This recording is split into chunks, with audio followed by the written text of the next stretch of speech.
So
and get better in our careers and our endeavors going through 2023.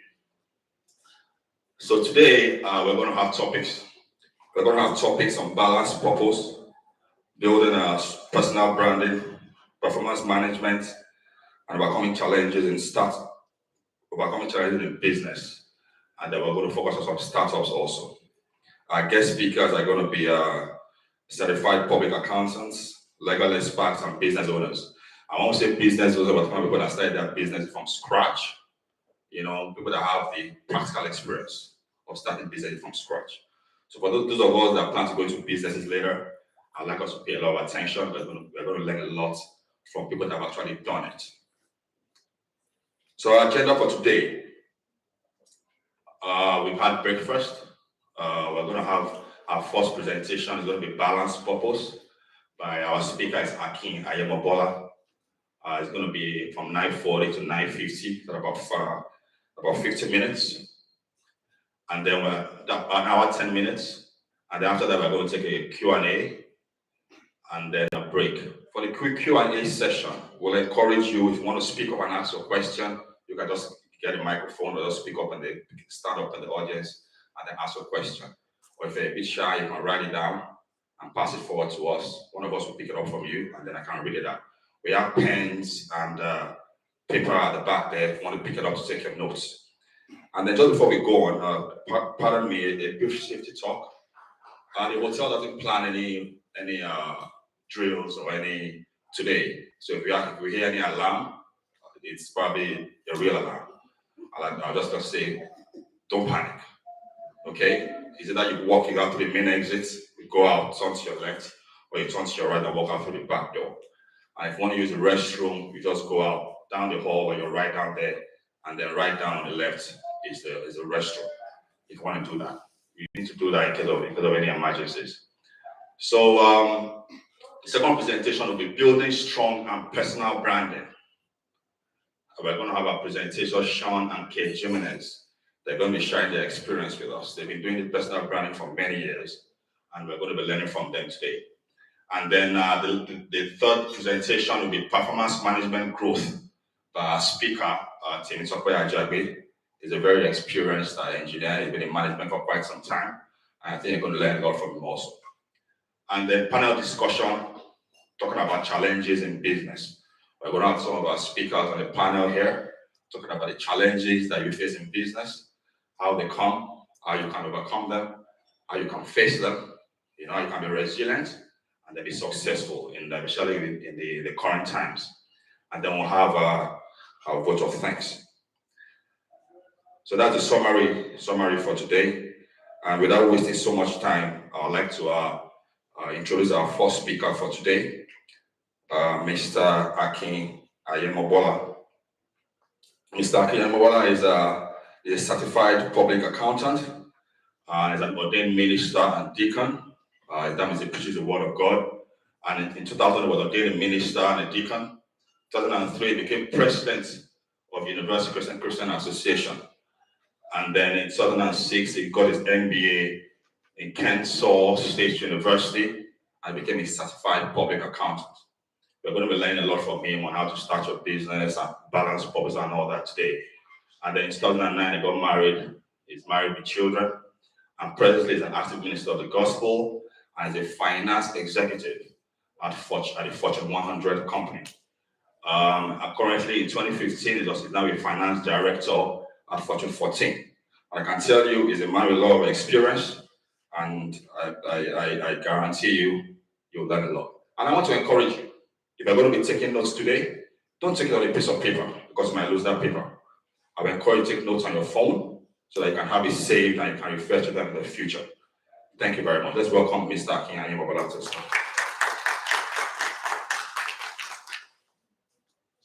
Thank you, sir. So I'm going to do, when you say, let's welcome Mr. Akin Ayemobola, and I was thinking, okay, is it a church? I want to say shout hallelujah. No, it's a business convention. So we're still glorifying God anyway. Amen? Amen. All right. So Thanks for the introduction. Thanks. And so today we're going to be talking about balanced purpose. And I really want you to pay attention. That's the reason why we're starting with purpose. You know, we're going to talk about career. We're going to talk about, we have our guest speakers here that we talked about branding. They're all tied together. We have the panelists that we talked about, how to start your business. And we are going to talk about your career management for those of us in corporate America trying to rise and move up the ladder. So we're going to do that. But we want to start with what? With purpose. Amen. It's a balanced purpose. So let me start by saying that purpose is the key to fulfillment. Purpose is what is the key to fulfillment. Nothing in life is without purpose. You may think that there are things in life that are without purpose, but I can guarantee you that there's nothing in life without what? A purpose. There's purpose for this microphone. There's actually purpose for the clothes that I'm wearing. There's purpose for everything that you see in this room. Now you may just think that this is just useless. Nobody's using it. No, there is what? Nothing in life without what? Purpose. And the key to fulfillment is what? Is purpose. The key to happiness is what? Is purpose. The key to joy is what? Is purpose. Show me a man who had found his purpose, and I will tell you that's a great man. So, purpose is the key.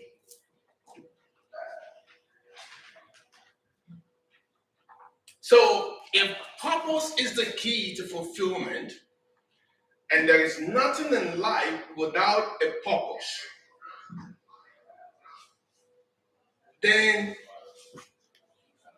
it is possible that not everybody knows their purpose.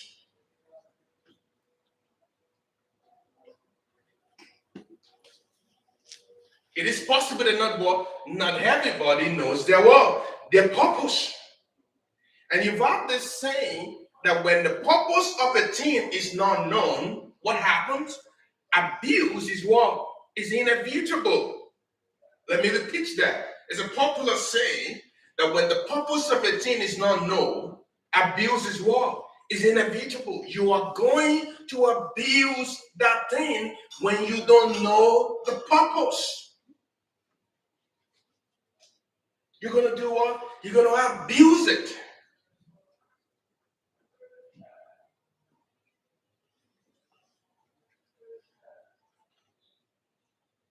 When you buy a new piece of furniture, in that piece of furniture, there's everything that comes with it on how to assemble the furniture, correct? And now, if you're like me, and my wife can testify to it, I don't read the instruction. So what I do is that I put everything together without reading the instruction. And then when I'm done, I find about 3 or 4 pieces still here on the floor and say, what am I supposed to do with this? And then the reason why, and I check what I built, they're shaking because they're not bent. And I realized that, every single item in this package has a reason. But because I didn't read the instructions to start with, and I'm learning that now, because it's literally a waste of time. Because I spent hours putting it together, and I found, oh my goodness, I didn't put the leg. Oh no, this is supposed to go with the leg. And I have to then put everything out again. So everything that comes with that package has a what? Has a reason. Please don't forget, when the purpose of a thing is not known, abuse is what? Is inevitable. When you don't know the purpose why you get married, or you are in a relationship, guess what is going to happen? you're going to abuse your partner. So men or women that are abusing their partner, or people that are abusing their partners, the reason why they're doing it is because, well, they don't know the purpose. It is basic understanding of life. When you don't know the purpose why you've been blessed with children, and you don't understand why you've been blessed with those kids, what is going to happen is that you're going to do what? Abuse the children.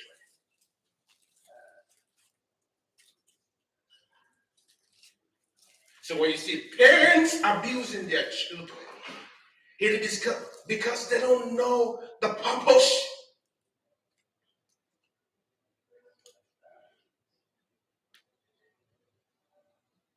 When you don't know the purpose for your life,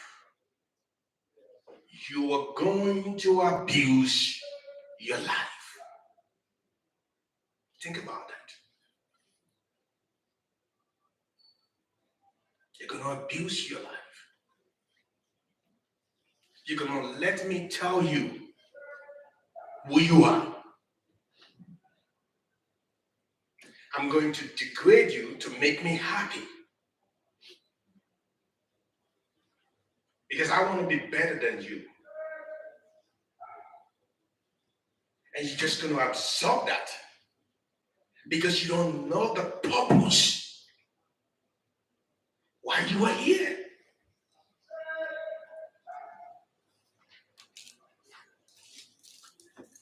In a great man's house, there are vessels unto honor, and there are vessels unto what? Unto dishonor. But every vessel has a what? A purpose.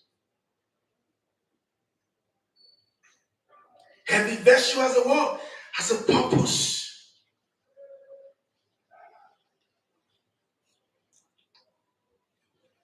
So that leads me to say this.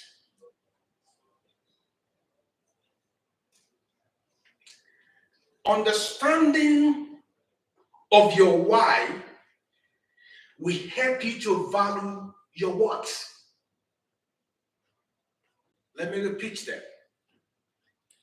Understanding of your purpose will help you to value your what? Your what.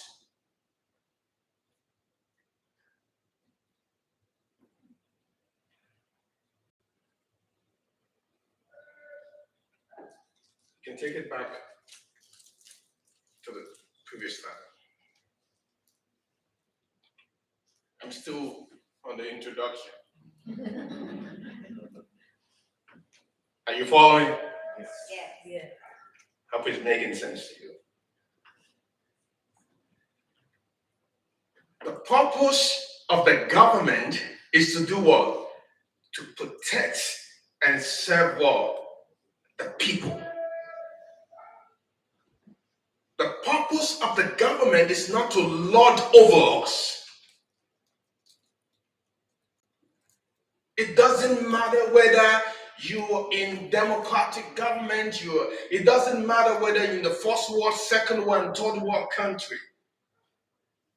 Every government, every institution, that if they truly understand their purpose, they will understand that they have two things to do: to protect and serve the people under them.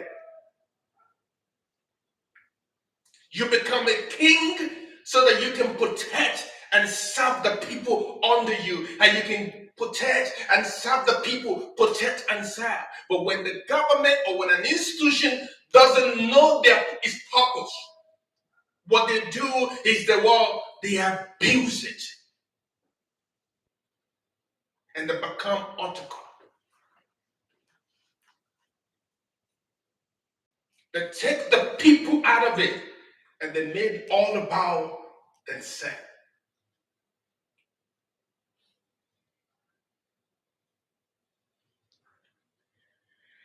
The primary purpose of a nation is to bring the people to the knowledge of God.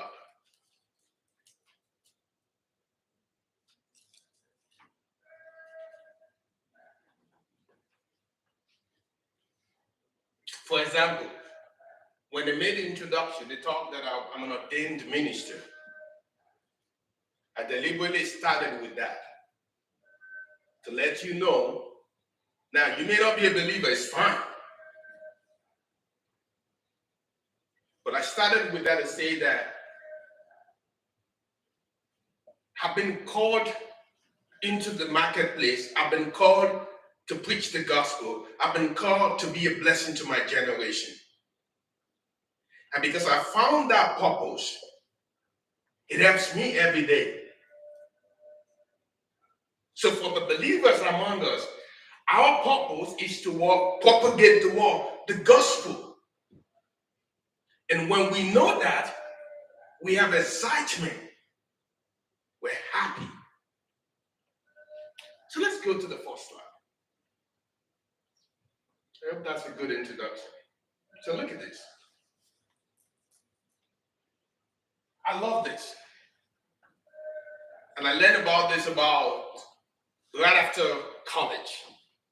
I remember when I was in college, I started my career, my university life back in Africa, Nigeria. Woo! Who was from Nigeria?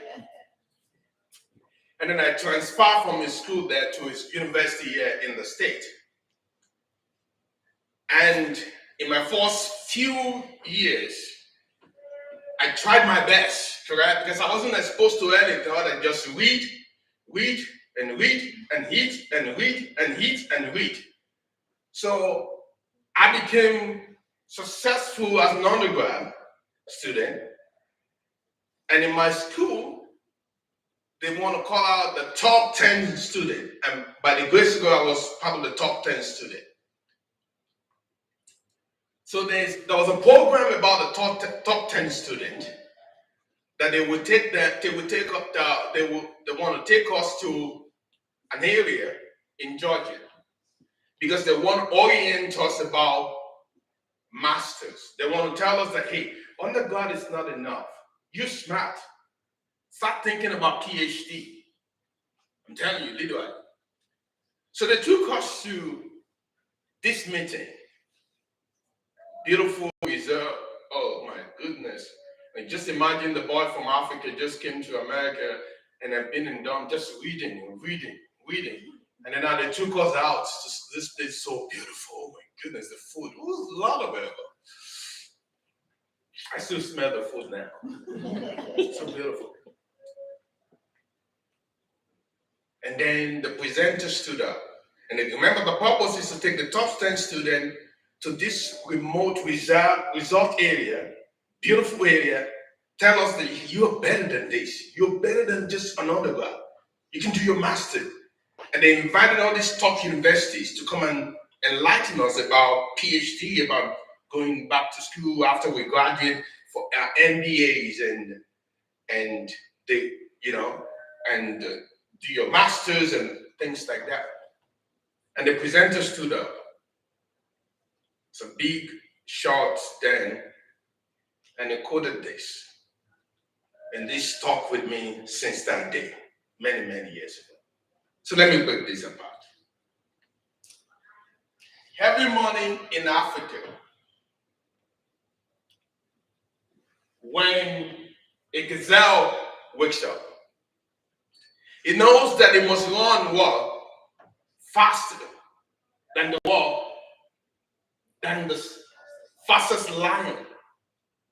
Otherwise, it will be it will be killed. Don't forget. What did I do?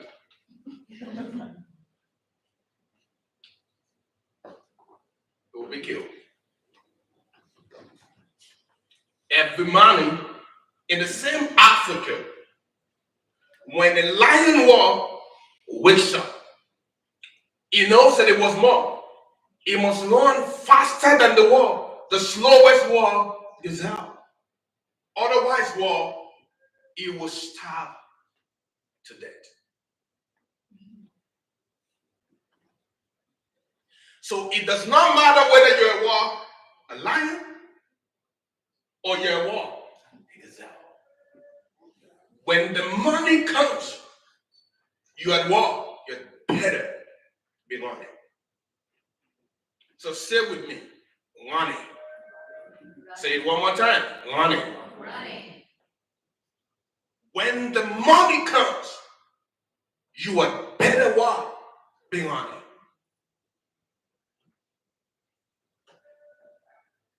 So let me say this to you, friends. We are all running every day. You don't know it, but you're all what? We're all what? Running. Because that's life, survival of the fittest. It does not matter whether you're a lion. It does not matter whether you're a gazelle. It does not matter whether you're black. It does not matter whether you're white. It does not matter whether you're educated. It does not matter whether you're uneducated. It does not matter whatever classification you put yourself. When the money comes, you are better off. Be running. So we are all running. Does that make sense? Does that sink a lot? The teenagers, does that sink? That means that there's no vacuum. There's no empty space. There's no, I don't like something. No, you're doing something. You're doing something every day. We chose to be here this morning. And some people are listening to us on the Zoom or on YouTube. I'm saying this to you, friends. When the money comes, you're better off be running. So that tells me something. Let's talk about running now. I'm still talking about balance purpose. Don't worry. I'll bring it on. Let me tell you something.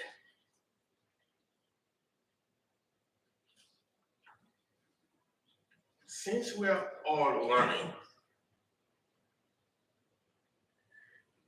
what defines our purpose is the direction that we're going. So somebody say with me, direction. Please say with me, direction. Don't forget about the first word, running. So, is that settled now?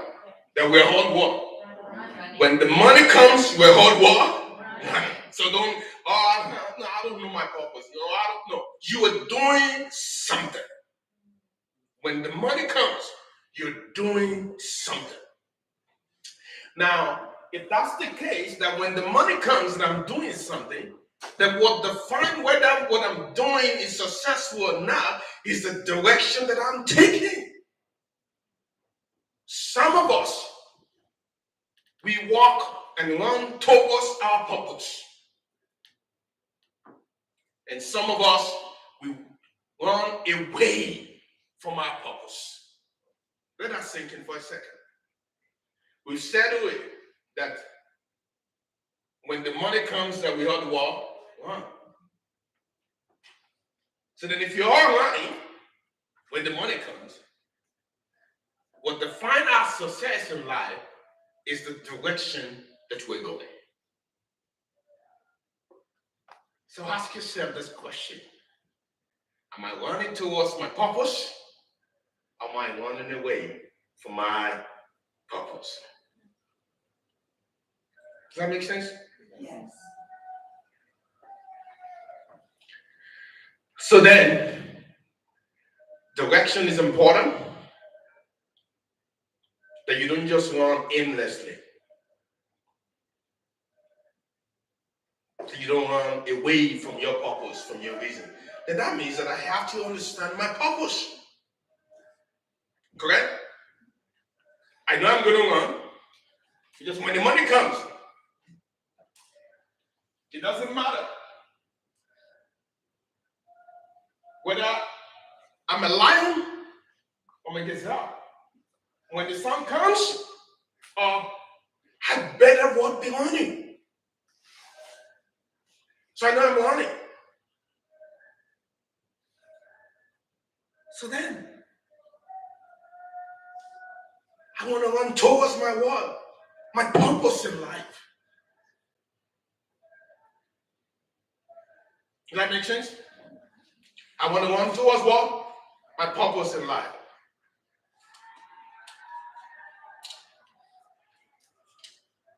By the way, so you can see how I spell my name.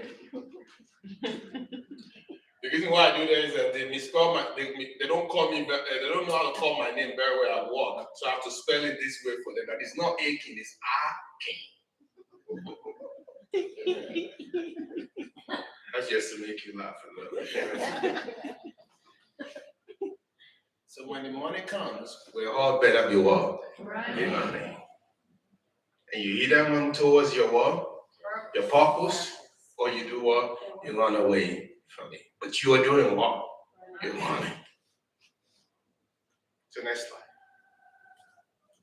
So that takes me to this fundamental question about purpose. Think about this. If you answer these three questions, and teenagers, you're just starting afresh.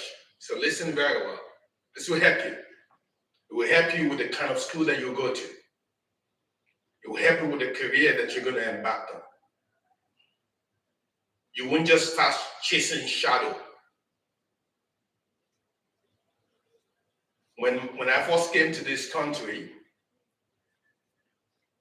and I was told that, hey, Hake, you're doing accounting back in Nigeria, you're now in America, and you're going to want to continue accounting. But you know what? Accounting requires you talking and standing in front of leaders and convincing people about numbers.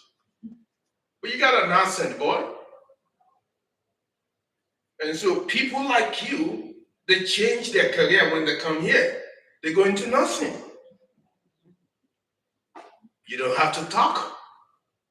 You just get to the patient. You want this?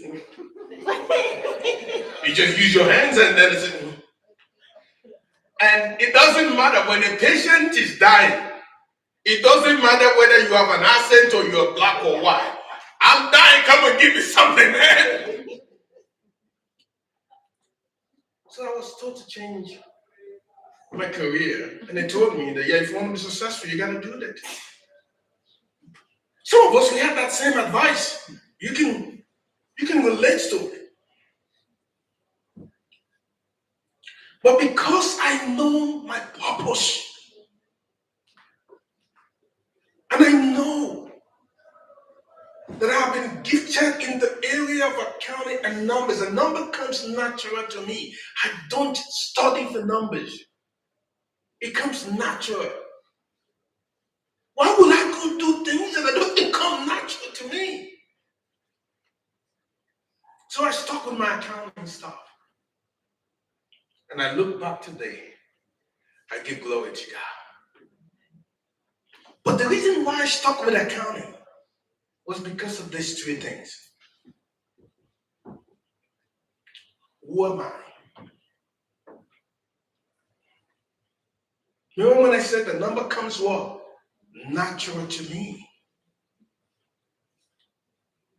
So, if every morning that we all run,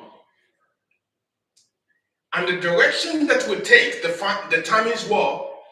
Whether we're going towards our purpose or we're walking away from our purpose, correct? That means that purpose is what? It's important that we understand who we are, correct? And if that's the case, then I need to understand my purpose. And to understand your purpose in life, you have to answer these three questions. Who am I? Who am I? Who are you? I could have listened to those people and changed my career.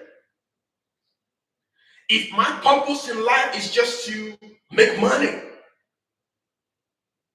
if I want a bigger house than your house, sir, and if I want to ride the best car than your car, and if all it takes is for me to be a doctor or do a nursing work, yeah, I'm going to do it. Because that's what I want to do. But that's not my purpose. My purpose in life is not about making money.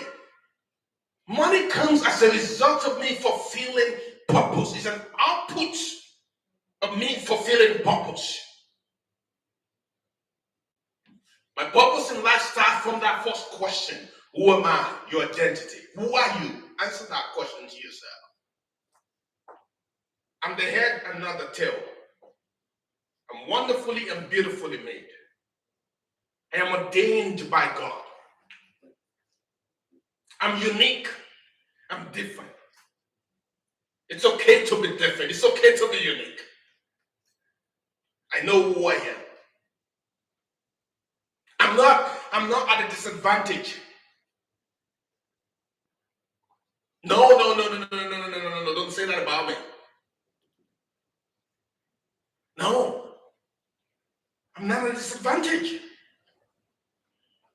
I'm not a victim. I'm not a victim. I am what? I'm blessed.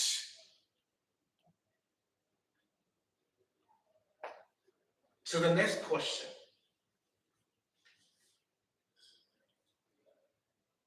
Then why am I here?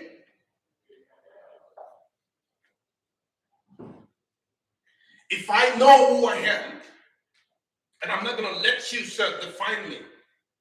Ma'am, I'm not going to let you define me.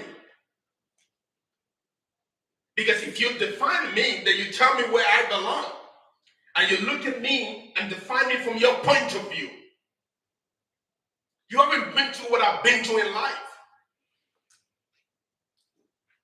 You've not been through the what that I've gone through for several days, several times in my life. And yet you want to define me and put me in a box.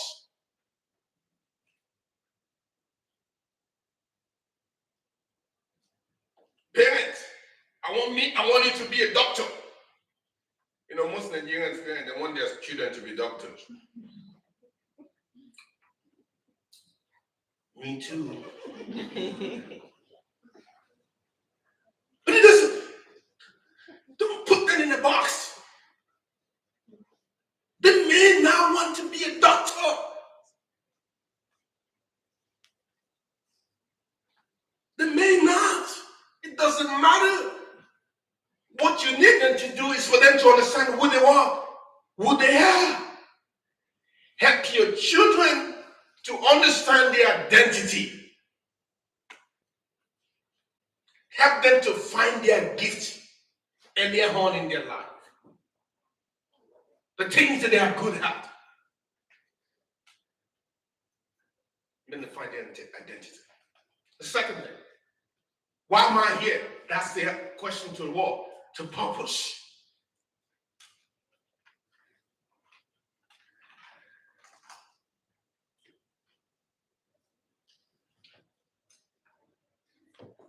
Every human wants to do what? Succeed. Is that right? How many of us here want to be successful? All of us. Every human wants to what? To succeed.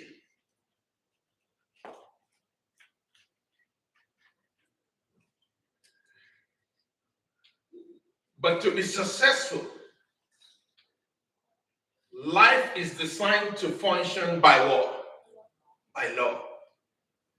You can say it by principle. Every human wants to succeed. Life is designed to do what? To function by principle. Here are the principles if you want to find your purpose. You must understand who you are. Why am I here? It's a series that I've been teaching on. Everything I've said now, because I told me my time is almost done. I've only just done, this is all introduction about this series I've been teaching on. The third one, where am I going? Identity, purpose, and destination. Move to the next slide quickly. I'm going to unpack identity for just 2 minutes. Look at what President Obama, how many of you know President Obama? He's the former president of the United States. In case you don't know. My identity might begin with the facts of my race, but it did not and could not end there. At least that is what I could choose to believe. My identity may begin what? With the fact of my race, but it did not. Why is that important? Your identity may begin with the fact that you are born in a certain zip code. Your identity may begin with the fact that you are born in Texas and you have never been to New York. Your identity may be in the location where you're born, but it may start with that, but it couldn't end there. You are more than what people call you. But believe. So what do you believe about yourself? Smart, young, talented. You can start your own business. You can start your own career. You can start your own company. You can start your own non-profit. You can find purpose in your city, in your location, in where you are today. It does not end with your race. Your identity doesn't end with the color of your skin, with the zip code, with how much money you're making. It couldn't end there. It is more than that. Let's move on.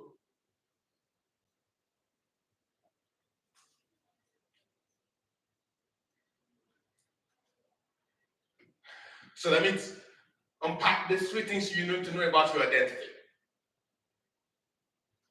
Very quickly. Remember, to understand your purpose, you must know who you are, why you're here, and where you're going. Correct? Remember that. Don't forget those three things. Who you are, why you're here, and where you're going. And the first one is what? Your identity. Correct? Identity is the sum of your thoughts and belief about yourself. Young adults, teenagers, 13 years old, 12 years old, please don't forget this. It's the sum of your thoughts and your belief about yourself. Please think about that for a second. It's not what daddy told you. It's not what mommy told you. It's what God said about you. What do you believe about yourself? Are you going to become a Jeff Bezos?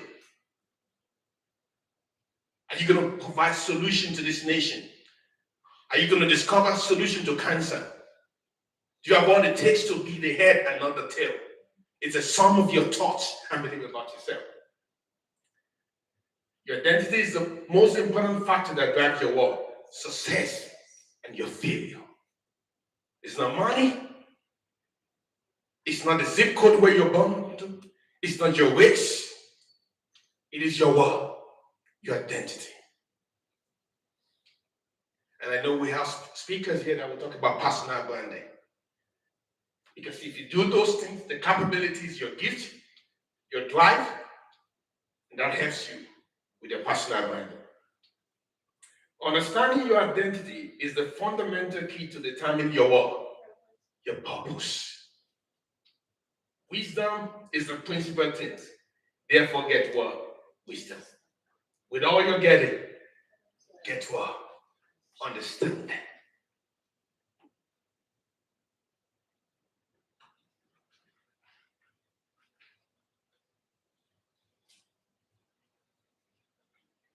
Let me end with this.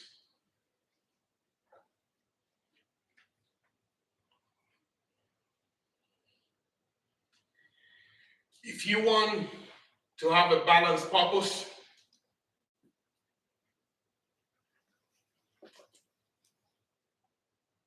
you have to be relevant in every aspect of your life. Pastors, be relevant at church, so be relevant in the marketplace, be relevant at work. Don't be a victim in the office and say, oh yeah, they're discriminating against me. Nobody's discriminating against you. Get up, get on your feet, work hard, and do your best, and go to work and say, I'm fearfully and wonderfully made. I got all that it takes to advance my career with this company. I'll be the head and not the tail. Friends, I'm talking from experience. I started in corporate America at the lowest level in the warehouse. And in 9 years, I became a director in a Fortune 14 company. And get transferred and relocated across different cities, different states in the United States.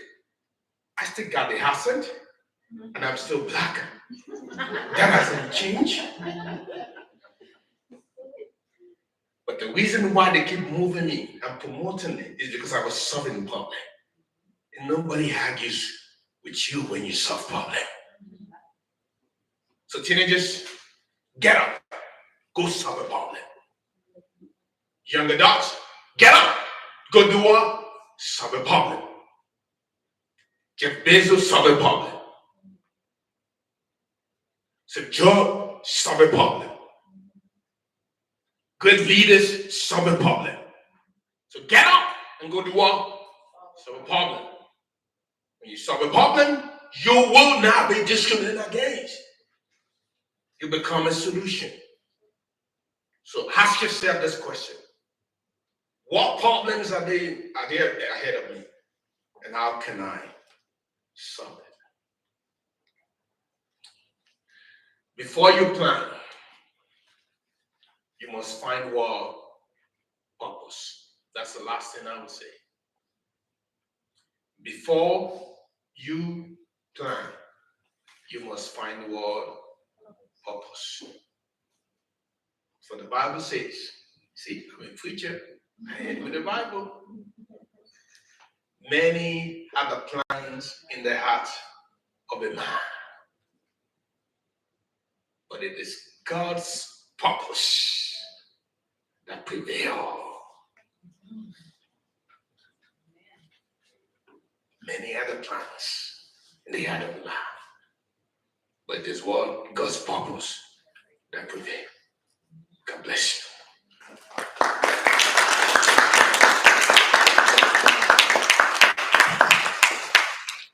Thank you, sir. Can I just hold up? Get that questions for you. Thank you, sir, for that presentation. We appreciate that. That was a very impactful one. Do we have any questions? We have 10 minutes for questions. Anything that you're not clear about, you want to ask about purpose? Any questions? Or want to pile it up till maybe another presenter comes up? Want to chew in a bit? Want to chew in a bit? And ask your questions later? We have questions now. No questions for now. Thank you very much, sir. Please stand by. I have questions coming in. So we'll just go straight to our next presentation. We're going to have Sean and Kate Jimenez to talk to us about building strong personal branding. As a couple, Sean and Kate are $1 million club ring earners and qualified field directors of Premier Financial Alliance, PFA. They both graduated with bachelor's degree in commerce and nursing respectively and come from the Philippines. They love to work in a people-oriented environment and found their common niche in the life insurance industry as living benefit specialists and a real estate business realtors. So both of them bring something to the table. They learn from each other, they support one another, and they continue to bring strong personal branding together. With a round of applause, can we welcome them for their talk? You can see they're coming as a couple, as a team, and I think there's a lot to learn from that.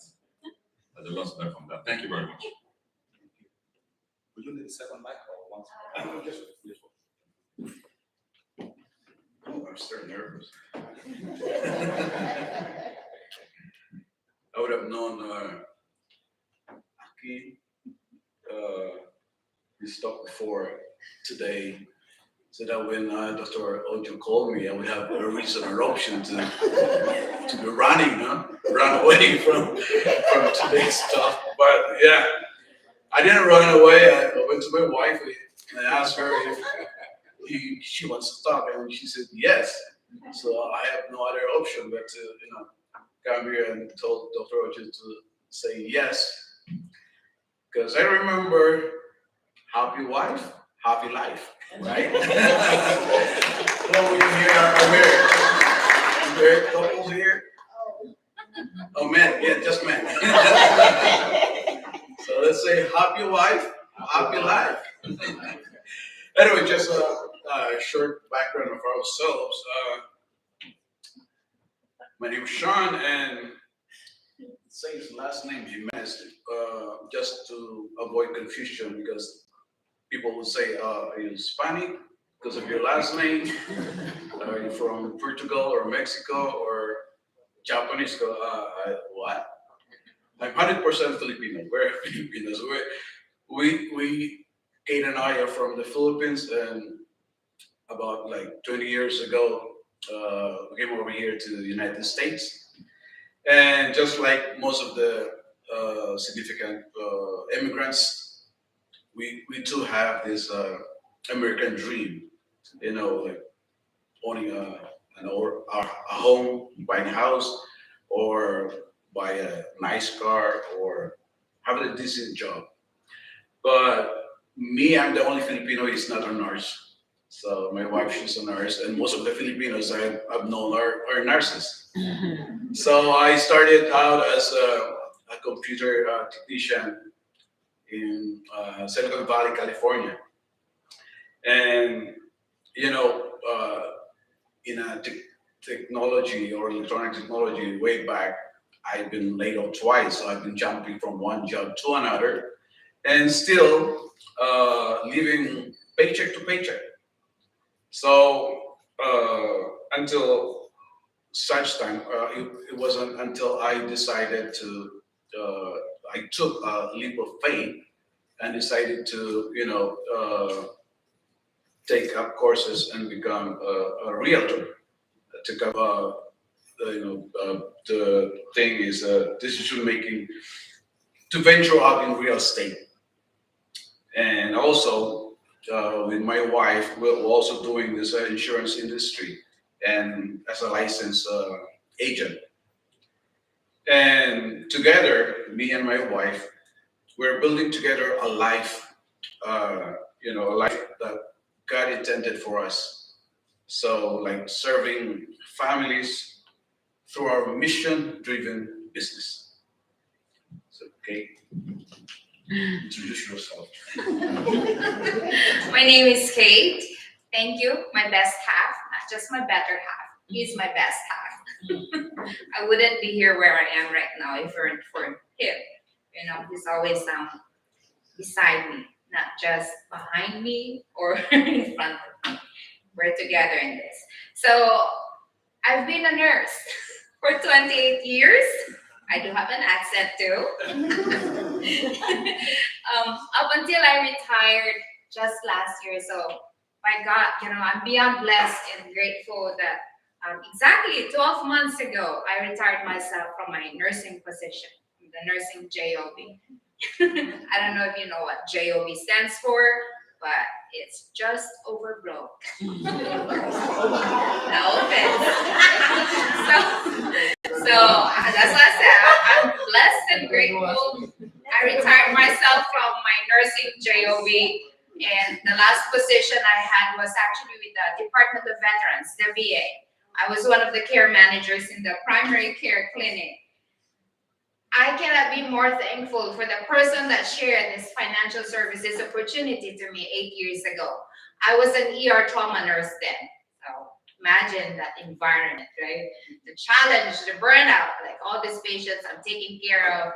There's not a shift that I don't handle full-blown HIV patients, gunshot wounds, stab wounds. So when this was introduced to me, this opportunity, I said yes. And by God's grace, I was able to remove myself from the JOB.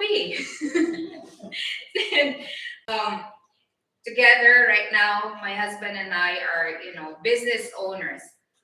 From 8 years ago, this was introduced, the opportunity. We gave it a shot. It worked for us. So today we are enjoying the time freedom that God has given us as business owners. Now we have more time with our family and with our children while we are helping other families to meet their own financial goals. So, So again, it is an honor, and it's an amazing grace for us to be here. For especially Dr. Oita for inviting us to share with you on how to build strong personal branding. So I'm not a preacher like Mr. Kin, but I can also uh, what do you call this? Get a text from the Bible. So it's a book from Galatians, chapter 6, verse 10. It says that, therefore, as we have opportunity, let us do good to all people, especially to those who belong to the family of believers. And I'm gonna give the floor to Kate. She's gonna talk more than my time there, Kate. all right. So, pretty challenging. And I was listening to Keen. I was telling myself, I think that's all it. That was also related to personal branding, right? Do you know that you can learn, that the very best source you can learn about personal branding is actually in the Bible? It is. There were imagine this from before, there were no advertising, billboards, no Facebook, no Twitter, no Instagram, no social media to manage accounts, right? And in fact, there was no internet. But in spite of those conditions, it's in the Bible, right? The Bible has stood the test of time with just the power of that story and word of mouth marketing. Have you ever thought about that? Like the fact that we're still talking about God and Jesus and the Bible, is it not? That's personal branding you can find in the Bible. So, what is personal branding? Right? It is a process of creating a brand identity of a person or a company, but pretty much it's more. Today we'll talk about more you as a person, right? And personal branding actually is to declare three things about you, critical things about you.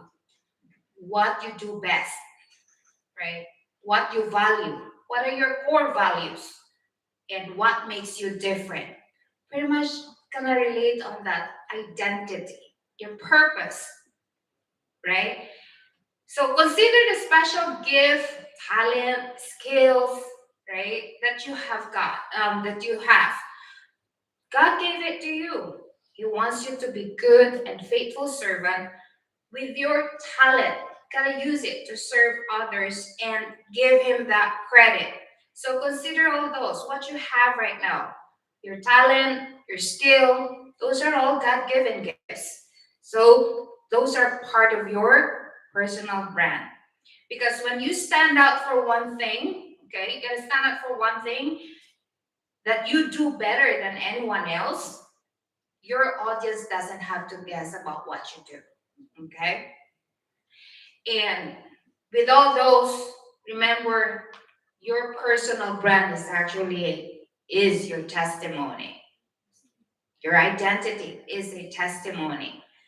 What is personal branding and why is it important? We do have 4 reasons for that one. Of course, first, it's gonna help you stand out from the crowd. Okay? A personal brand actually is a result from what others think of you. Yes, it's from what they think about you, especially if you're not there in the room. What is that? That's your reputation, right? When they talk about you and you're not there, that's referring to your reputation. That's branding. So, for starters, young professionals, they're just getting started. This is really important that they need to have that personal brand that they will stand out and be picked from this very competitive market that we have right now. Second, If you have that really good personal brand, definitely it's gonna lead to more opportunities, right? Having a personal brand that is a unique combination of your skills and experiences that makes you set apart from amongst others, right? Definitely can lead to more opportunity because people will definitely remember you when they look up for someone particular, right? Oh, she has this particular skill. They'll have you in mind. You excel, they definitely you are easily remembered.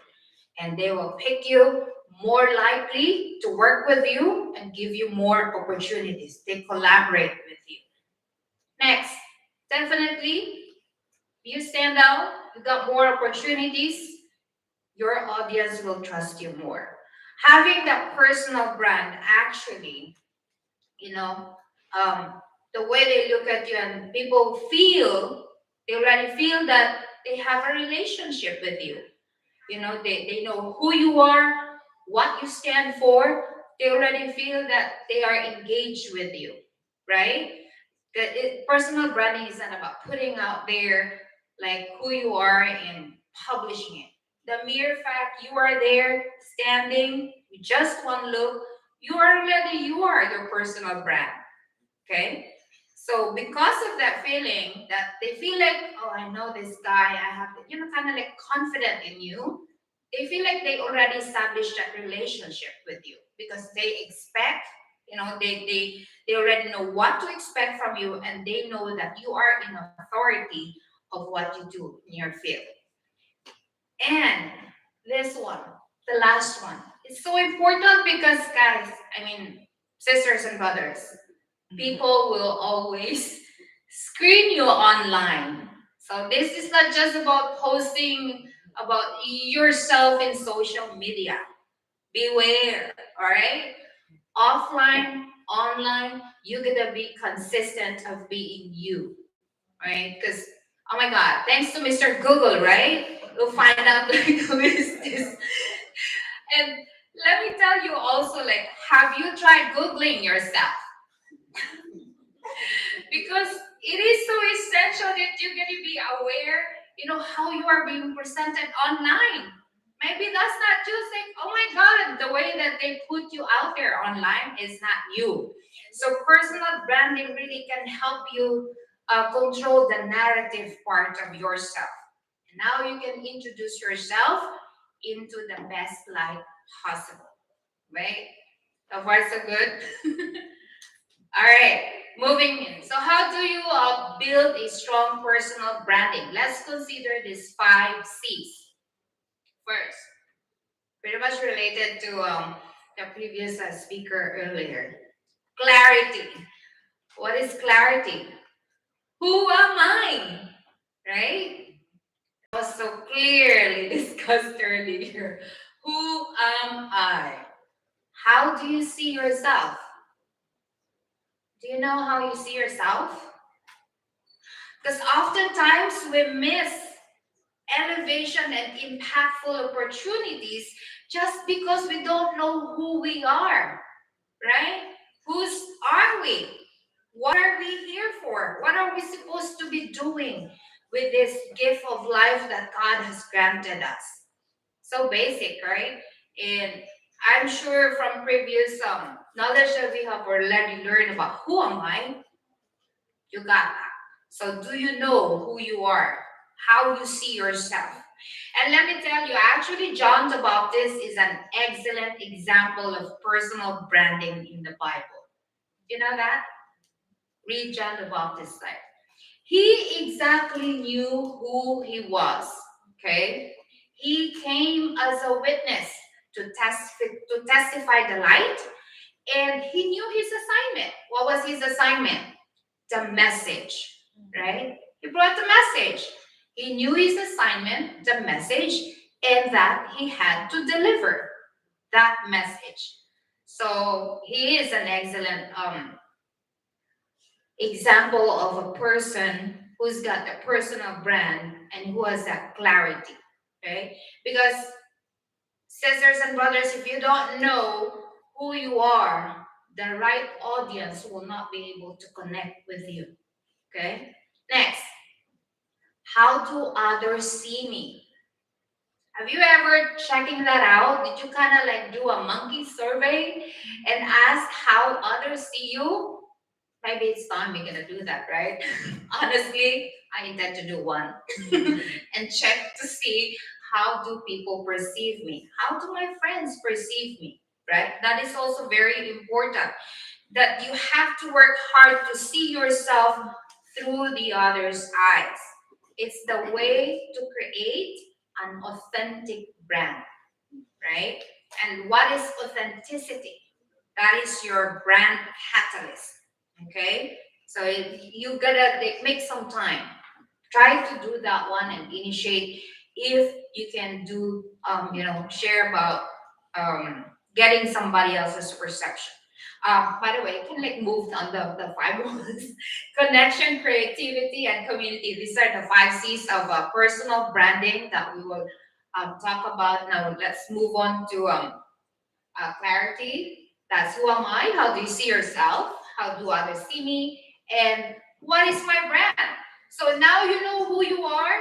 You are aware how others perceive you. Now you can move on from self discovery to now brand discovery, right? Do you know that you are your brand? Simple, right? You are your brand, but really challenging. And how you're gonna keep up your own you as a brand.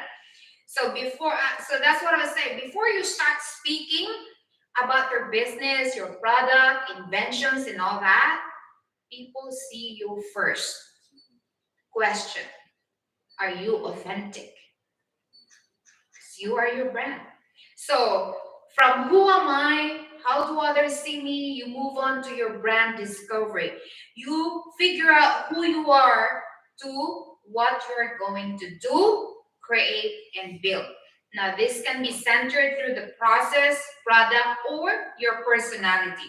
Because it is so important that you make sure that who you are is consistent with the brand that you are creating. It can't be that I love cooking, I love biking and all that, and I'll be putting out my brand traveling. It doesn't coincide, right? So you have to be consistent with your brand that you want to create on literally about who you are. Okay? Next. Because, oh, by the way, yeah, that says there clarity. I'm sorry. I know you've read that one on the bottom part about clarity. Grows your reputation and your business. So you have to really be very clear. And content. What about your content, right? So remember, this is you, right? So defining your brand, okay? Defining your brand intentionally means infusing your message, okay? Your mission, your faith, and talents into every aspect of your business. Know that this is glorifying to God if you know that you consider all those your God given gifts, talents, and skills, right? Because that is so extremely important. Work your brand. If you already have a title, please don't sit on it, okay? If you don't have a title yet, know that you are who God created you to be. And you are your brand, so just be authentic. Okay. Now, you have your brand that's going to help you stand out for something in the marketplace. And please, if you don't know what you stand out for a specific people or group, then you essentially stand out for nothing. All right. So you gotta stand up for something. Like in our business, we stand out. We stand for the families. We stand for security. We stand for financial future. We stand for hope for every family. And how can you get your content out there? All right, we have a lot of different ways. So, you can do membership subscriptions, do events, seminars, when you try to establish a personal brand, And of course, you have all those online courses, podcasts. What we do in our business, we do have weekly business opportunity seminars. We have financial education every week that we share to every individual and families. That's what we do. We share it with them. And then you register, you speak at conferences, right? Or conventions. I'm beyond thankful that I didn't register to become a speaker, but I'm just so blessed we got invited. So now we're like establishing our personal branding, right? And then you can create personal videos that you can share online or record a podcast. Now you have that content, you want to connect. How are you going to connect? Let's move on to your connection, right? Connect. Of course, you have social media. Oh my God, choose platform there. We have an array of social media that you want to put out your brand there and get connected, right? But let me tell you, social media, yes, that's true, it's very helpful, but it cannot replace ever human connection, right? Even though it's out there in Facebook and Twitter, there's still no connection. They're just there, right? But there's no connection at all. So please do not confuse yourself that because you're out there putting out all stuff about you in social media, you are already connected. No, not at all, right? It's always that meaningful human connections that is so extremely important when you talk about your personal branding. And I was just talking with Basula, right, earlier. Um, it is crazy that we were just so happy that, we're coming back to the norm because this is real connection. I was just sharing that. Oh my God, I was just like zooming all the time, and I don't even know if they're really listening to me. And I'm in my like executive look with my pajama on the bottom, right? And we hear people like all of a sudden forgot to unmute themselves and they're snoring. Okay. So, and I don't want to share what was the worst one I've heard. So, yeah, the most effective way to foster, create true connections is always fostering relationships, right? It's all about that. So please stop selling, all right? Salespersons, stop selling. Start relating, okay? Because your brand helps you accomplish just two important things. It tells people what to believe about you. All right. People believe about what we do. We are there to help secure families' financial future. We don't want them left behind and end up in a financial disaster. They believe about that. They believe in what we do, right? It helps you become known for something specific because of what we do. We kind of like, we get this type of Kate, the insurance lady. I'm fine with that. I secure everybody's financial future. I'm good, right? But they trust me for being one. Okay. Next, you are now connected. All right. You found out your connection. You gotta be creative. So on top of that creativity, considering, I want to put out this headline, I want this color, right? I want you to consider these 4 questions that will create your brand with purpose, right? What is my strongest God given gift, talent, or ability? When you put out your brand there, this is part of your creativity, okay? Consider these 4 questions. That's just so you are being purposeful. Okay, my accent's coming out. About your purpose, right? It's a brand with a purpose. Then what do I stand for? What you stand for. That's brand identity. When people see me, this is what I feel, and this is people what they feel towards me, towards us. We stand for hope. We bring hope for families, right? Because of our goal, our mission-driven business is to secure families' financial future. We don't want them ending up in a financial disaster just because life happened to them. Okay? So, what makes you different, right? From others who have similar calling. Now that's your brand differentiation. What makes you unique? What's your edge that you will be the one chosen from other realtors, from other doctors, from other agents, right? What is that exemplary brand that you have that they're gonna pick you? Like us, we work in the real estate business. Isn't that a very competitive market? We work in the insurance industry. Oh, goodness, that's more competitive, right? But we are beyond blessed that people chose us. We must have like put out an excellent brand of ourselves as a trusted living benefit specialist because by God's grace, we don't do cold marketing.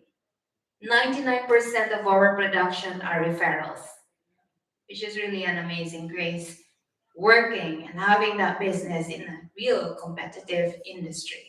So consider also that how God is already opening doors for me to do this, right?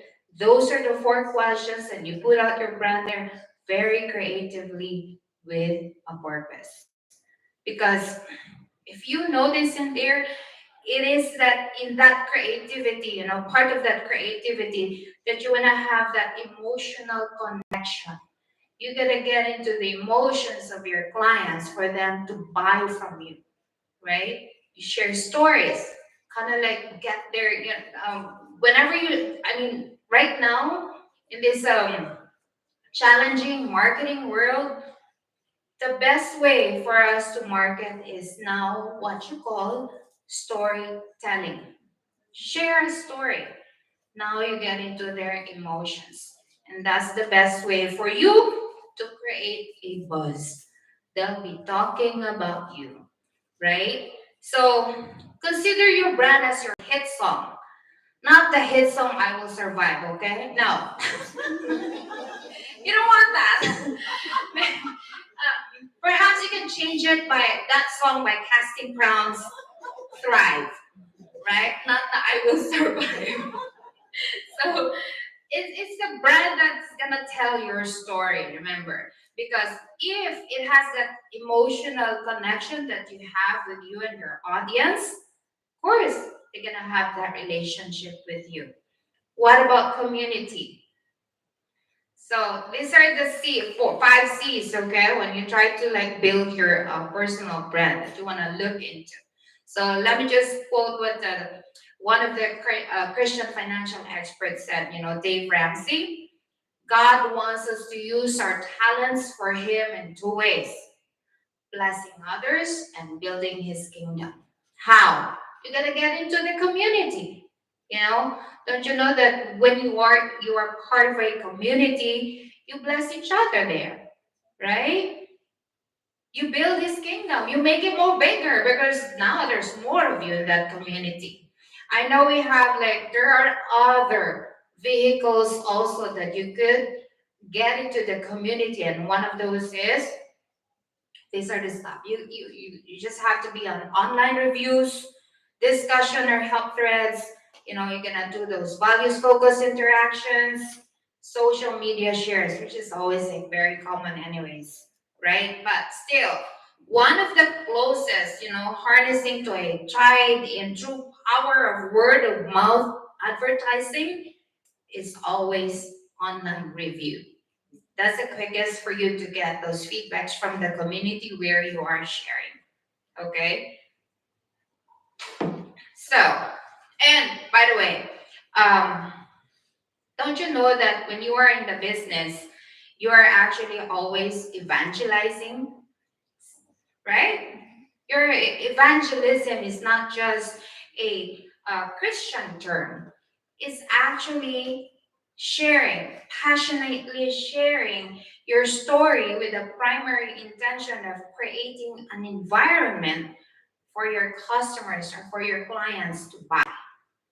Preach it, brother. You're preaching your business, right? You share. So it's not just like, because a lot of times you say, oh my God, I'm trying to think about, no, no, no. It's a passionate way of sharing what you do, passionate of sharing of who you are. This is my purpose. This is what I do. I am here to do what I'm supposed to do that God has created me for. All right. So let me just share with you. It's pretty much just so common when we say about branding. You know, um, it's always like on Facebook, different social medias.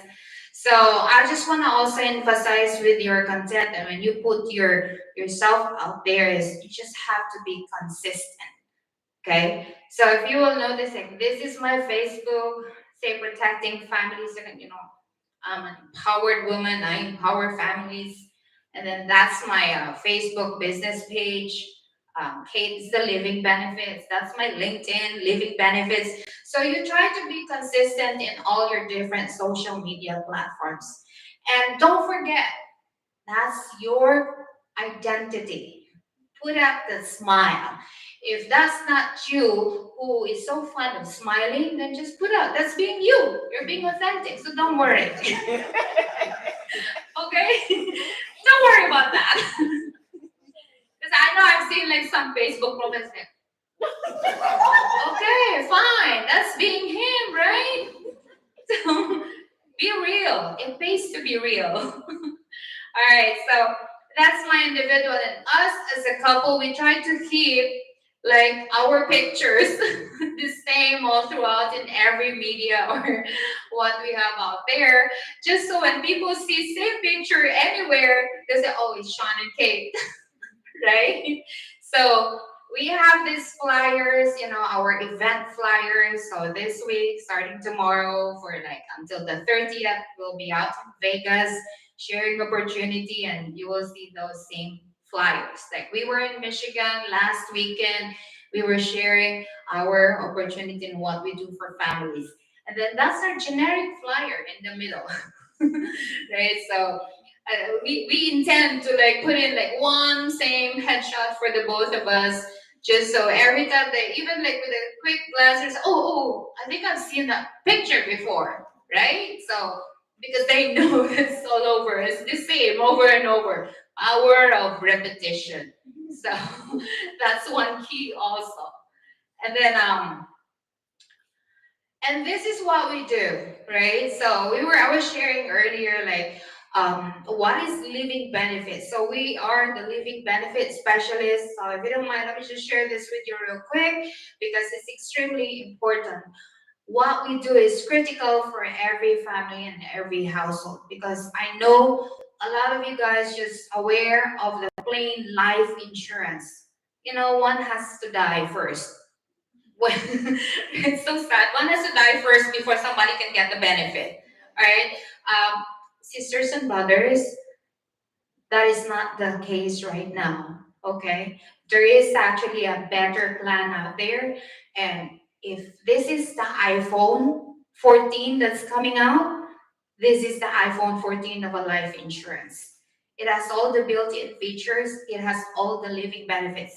No one needs to die before somebody can claim for a benefit. That's why it's called now the living benefit, okay?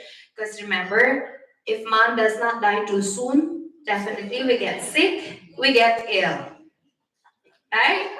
That's true. Hey, life happens. It does not choose an age. As basic. If man does not die too soon, we get sick or we get ill. If man does not die too soon, we don't get sick, we don't get ill. What's next? Sir, definitely you will retire, right? You'll end up in a retirement. So we do have this, and this is what we educate families about. That there is what you call the living benefits, that no one has to pass away for someone to get a claim.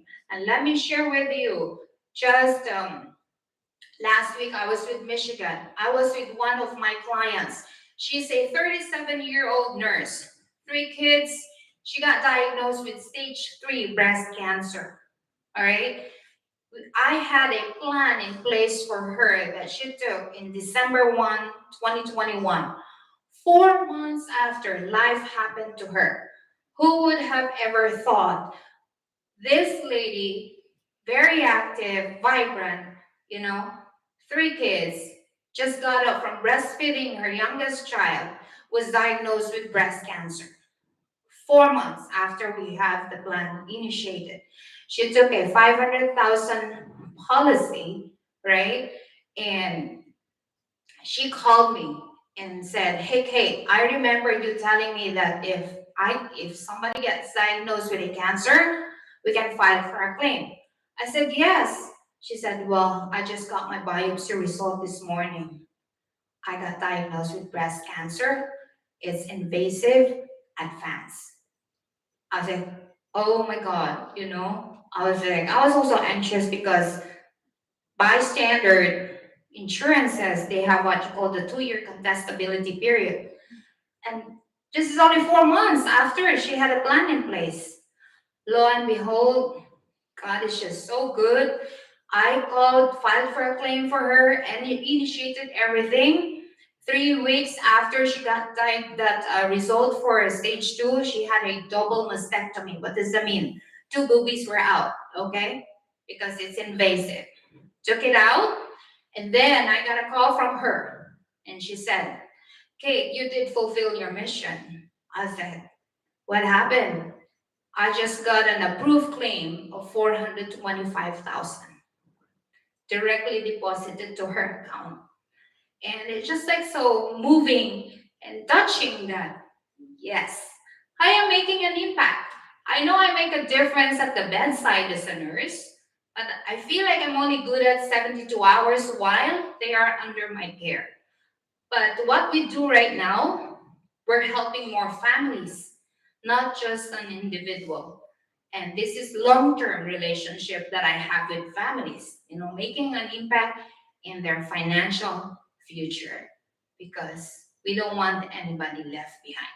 So I was in Michigan over the weekend, and she has this very happy disposition as a young mom, no stress at all. Beautiful lady. She said, "Kate is so different when you don't have any financial worry at all.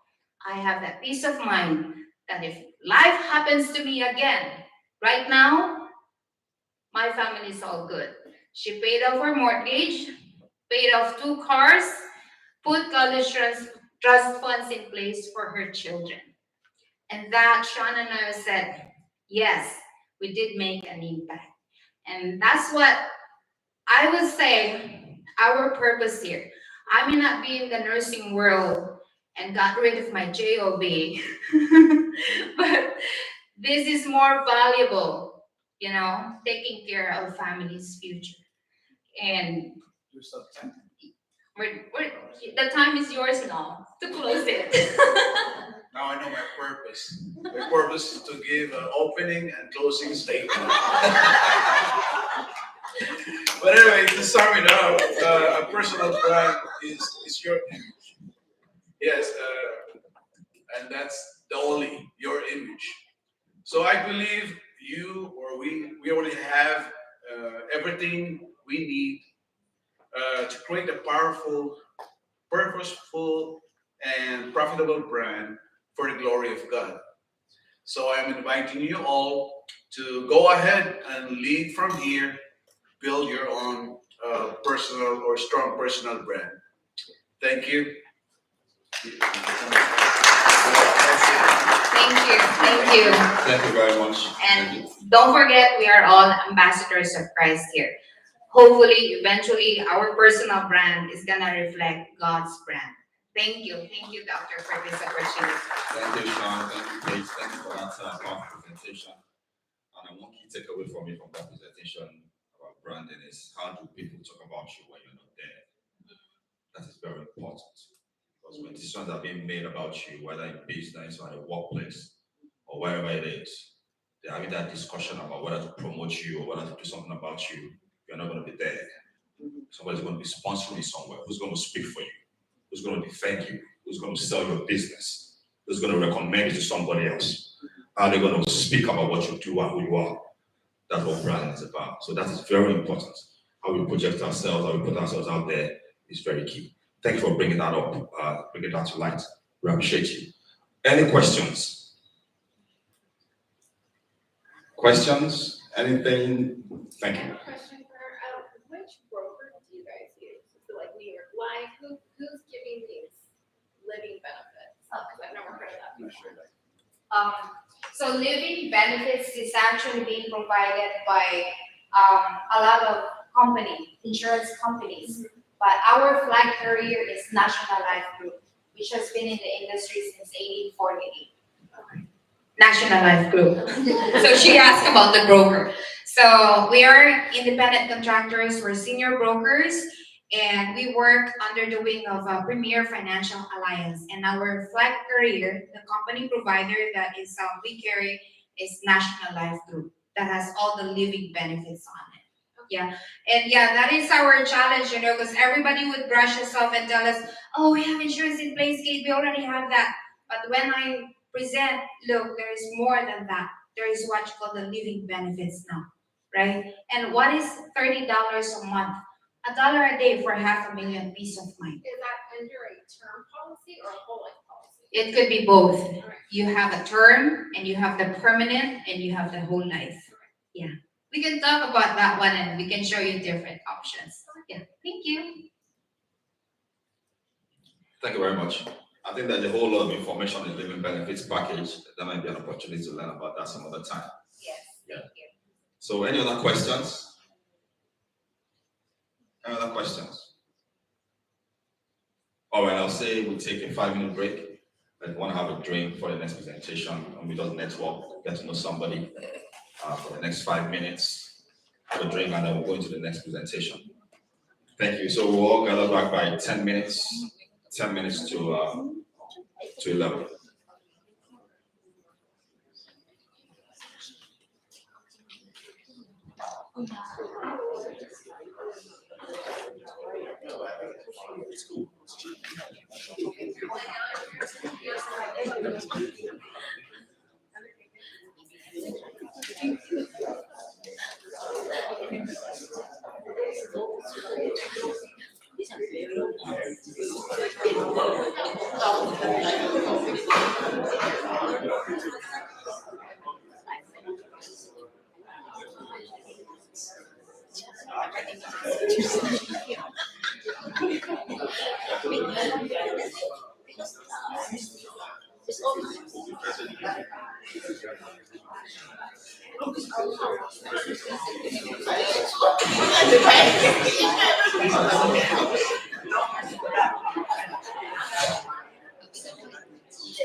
I'll never be more loved than I am right now.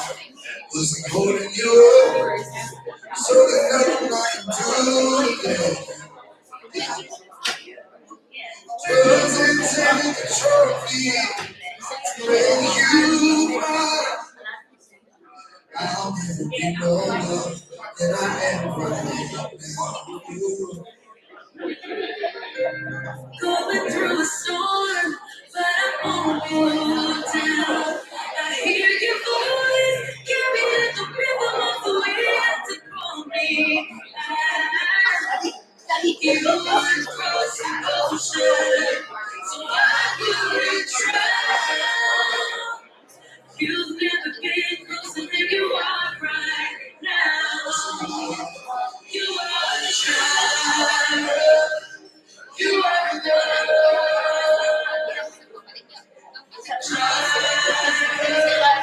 You are enough. I will be content in every circumstance. You are a child. You are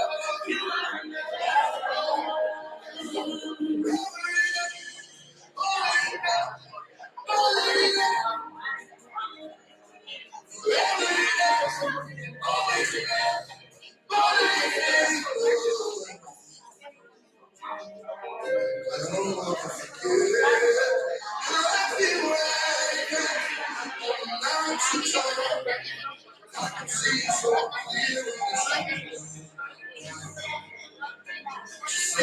by my side when the sun goes down. Don't wanna forget how I feel right now. So you are enough.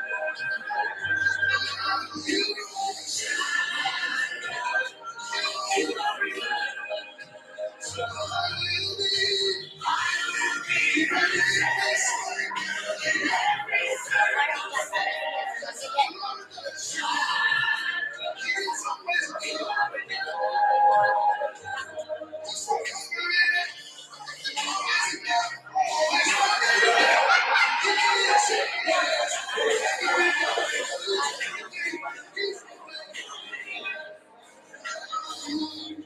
already loved.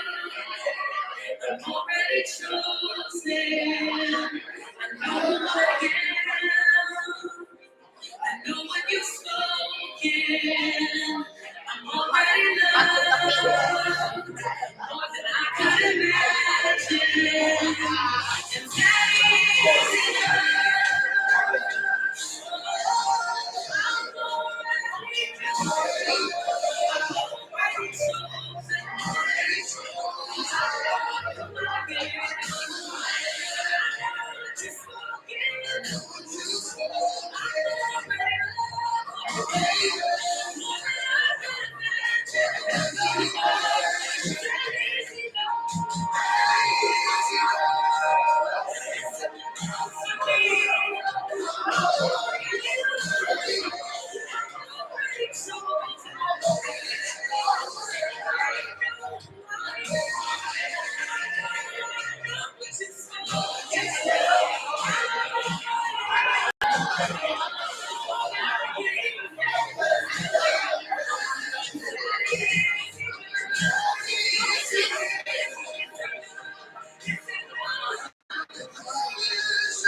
All right, everybody, let's round up and get back to our continue with the program. I hope we got to know somebody new.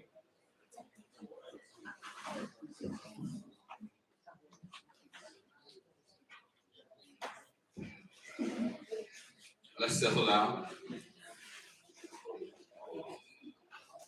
I would say it's an insightful last two presentations, talking about purpose, and I think they fell into each other. Personal brand was like you kind of like planned your presentations. The introduction was perfect, and yours just followed through. Yeah, yeah. So let's settle down and get back to our season. So moving on now, I'm building on what we've already discussed in the last two presentations. We're going to be talking about performance management growth.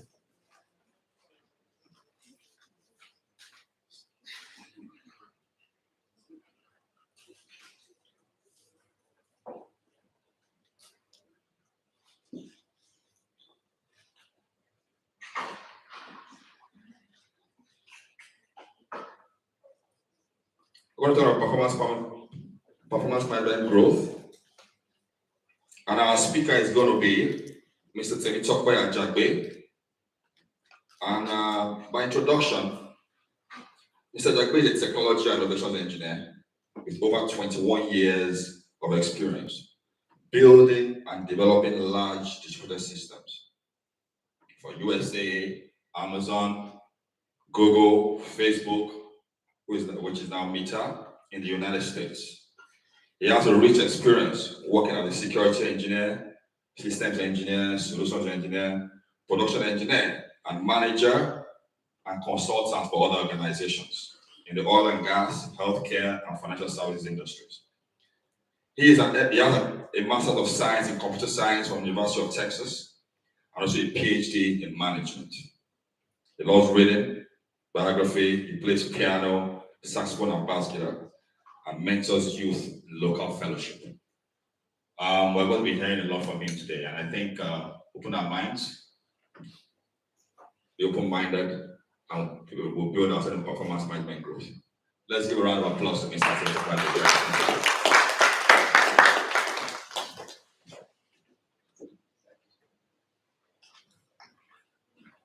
Thank you very much, sir, for that kind introduction. Yes.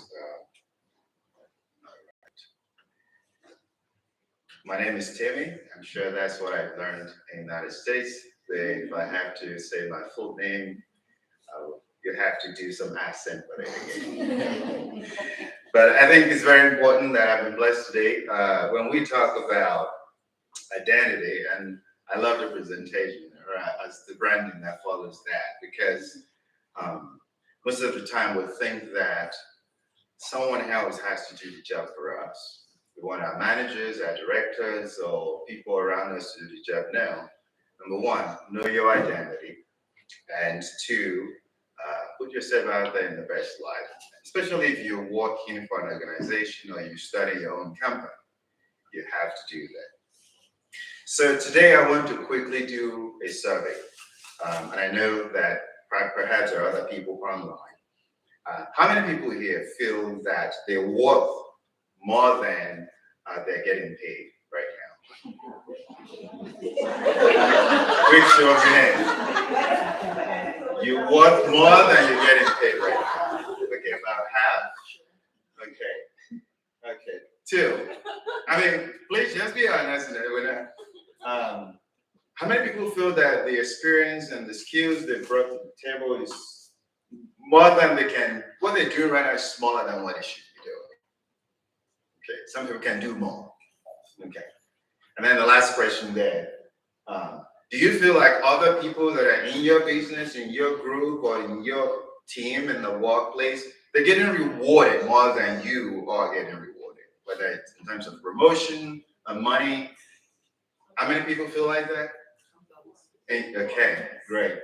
If that is the concern, this is one conversation we should be having right now, okay? Because really, the point here is we need to understand something about performance management. And if you work in a couple of organizations, usually we may end up with this victim mentality. Someone is not promoting me. I don't really know how to do a lot of things well, therefore I will never get at the top of it. I mean, I love the idea of being in a competitive industry where, everybody's selling this thing, how do I even get into it, right? So the agenda is very simple. Why we need to up level.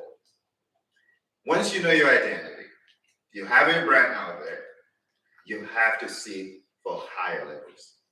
And it's not like because many times people will say, well, as a Christian, I'm fine.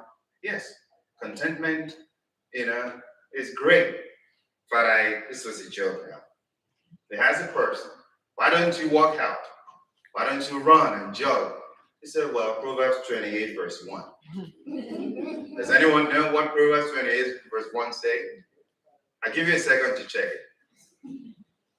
Why don't you run? Why don't you jog? Why don't you exercise? And the person says, Proverbs 28, verse 1. What does that say? Anyone, you can just read it out, shout it out.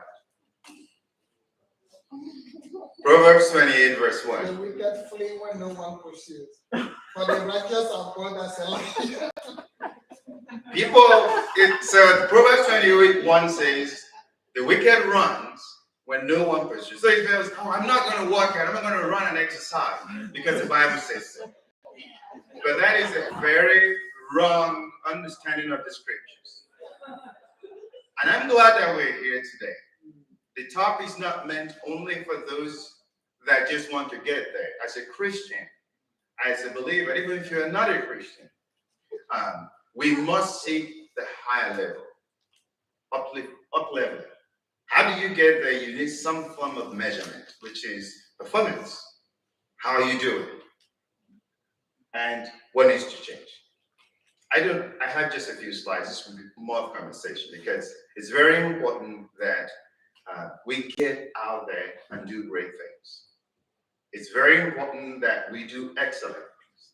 It's very important that once you know your identity, you have to compete. Whether you're starting out at a new company, whether you're working in the corporate, in fact, in the United States or anywhere in the world, you will be competing with many, many other people. And I love that thought. You will not be in the room when somebody has to be cut. You have to lay off some people, or they have to promote some people, or they have to choose who's going to be the next director, the next manager, or the next person that will be running the business. Most likely, you will not be in the room. Okay, I know this is been streamed.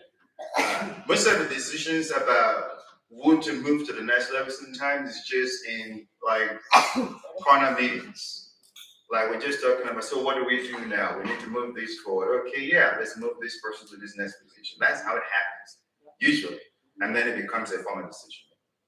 Career is advancement through life in profession. That's career. And I don't want to read too much into this, but focus on a few things, right? For your career to grow, there is a process involved. There must be some expansion, and you must have a desired outcome. If you're going to start a business, there is a process involved. You need to grow certain things, skills, knowledge, understanding your market, your branding. You must establish yourself out there, and you must have desired outcome, profit, or maybe just legacy, or maybe just things. Sometimes it's gradual. Some people are very blessed. It's just an immediate jump, and they move forward. I'm hoping that you are in one of these bubbles, in between jobs, or maybe you are happily employed, or maybe you're open to work. Open to work means that you are happily employed, but you're thinking, I should be paid more than I'm getting paid right now. Or maybe you're seeking a new role. What I'm doing right now, as we've heard from our last presenter, like JOB is, and I just got a new definition for that. I thought that was job, but I think that was redefined, right? Okay, now I know. Seeking a new role. Seeking a new role. Sometimes we just have to switch. And Peter, if you're not familiar, Peter was a character in the book called Bible. And he was a fisherman. And he met one mentor, a savior, Jesus. He says, I would like you to change your JOB. And I want to give you a career. You'll be fishers of men. Sometimes what we need is just to have that connection, and it ties to the identity and purpose. So sometimes you may be doing a JOB. Again, I'll keep saying that now because it's very fresh. You need a career. And for most people here that I can see, sometimes you'll be working for somebody and you'll be struggling with your performance and promotion. And the next thing that God really wants you to do for your purpose is to just maybe start your own business. Maybe launch into a different shape and just sell. And sometimes we struggle. I just want us to think about this, that there's a journey here. Career is a lifelong investment.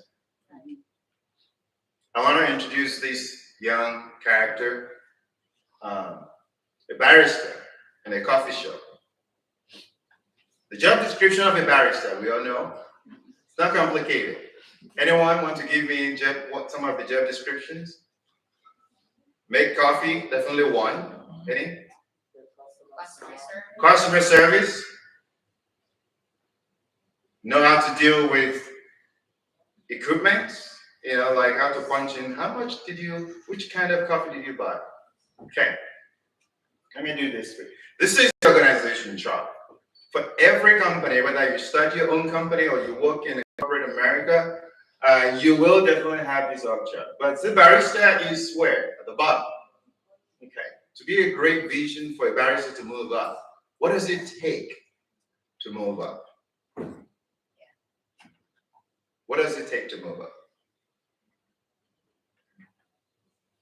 I know we're thinking about it, but that is why I really want us to think and take something home today. What does it take for you to move from where you are now? Maybe say I'm a student, I'm just starting my job, or I'm starting my own business. There is always next level. If you start your business right now, there is this next level of having franchises in your business, right? You have one location, have multiple locations. If you're just, like, okay, I'm in this level, what about if you get to that next capacity? So this young person, the barrister, that has job description, let me take you here. I want to tell you about our story, but I need to say this first. Why top leveling is important, and you have to take it seriously, and you have to work on it by yourself, but not just by yourself, with God and people in your network, with your branding, with your sense of purpose and identity. Number one, for you to up level, that means you're maximizing the value of your service time. Today, I can pay you $1 for 1 hour. Tomorrow, someone can pay you $50 for 1 hour. Another person can pay you $1,000 for 1 hour. If I ask you which one will you choose, I'm sure you choose premium. So if you up level for the same amount of time, you get more. So if you're wondering, should I up level? This is one serious argument for yes, you should, because you get more for the same amount of time. And by the way, the allocation of time is finite. You only get 24 hours a day, even if you feel like you want to extend it. So the best option is just to get more each time. The biggest scope of influence comes with up leveling. When you up level, you get bigger scope. The opportunities you get once you up level, they are more impactful. I'll give you an example. It's also in the book that I was referring to earlier, called the Bible. Daniel was there. He was a young man and he was promoted. He was up leveled. Guess what he had influence over? People? A lot. He was able to influence decision making. So there is a lot of value in up leveling. And also, you can influence the future direction. Who is the U.S. Secretary for Transportation? Sorry, this is pop quiz. Huh? Thank you. He had influence in which what he is doing and what is his own identity. I'm sure we all know what his disposition about, his personality, the choice of marriage, and he's now influential in that space. Other people will reference that. But can we switch that role and put someone in this room in that role? That means your faith, your belief system will now begin to be the one that will be showing out there. Meaning, once you up level, you can actually have more impactful and influence the future. Thanks. I'm not going to read through this, but I'll quickly just skim through this. Your career is your business. That's why you need to do the branding. That's why you need to have your purpose well defined. Your career is your business. I mean, that's what you're selling. So many times when people get in corporate America and they complain about, oh, well, my manager did not promote me and director did not recognize my work, it's because most times we don't do a couple of things. I've seen this many times with many employees. We don't know how to keep record. Do you write down the list of wonderful things you have done? Or you want your manager to do it for you? Many times you say, oh, well, manager did not know I spent 6 hours in the evening trying to make sure. Well, did you write it down to say, You were trying to solve this other problem. I spent extra time to do so. Keep record and communicate that. It is part of development. You know, I tell you, you don't have to pray that your manager would think and discover that fact. You just have to write it down and make it visible. Focus on impact, not volume. Oh, I swept the whole room 20 times. The manager will come back and tell you, you just need to sweep the room one time and make it clean.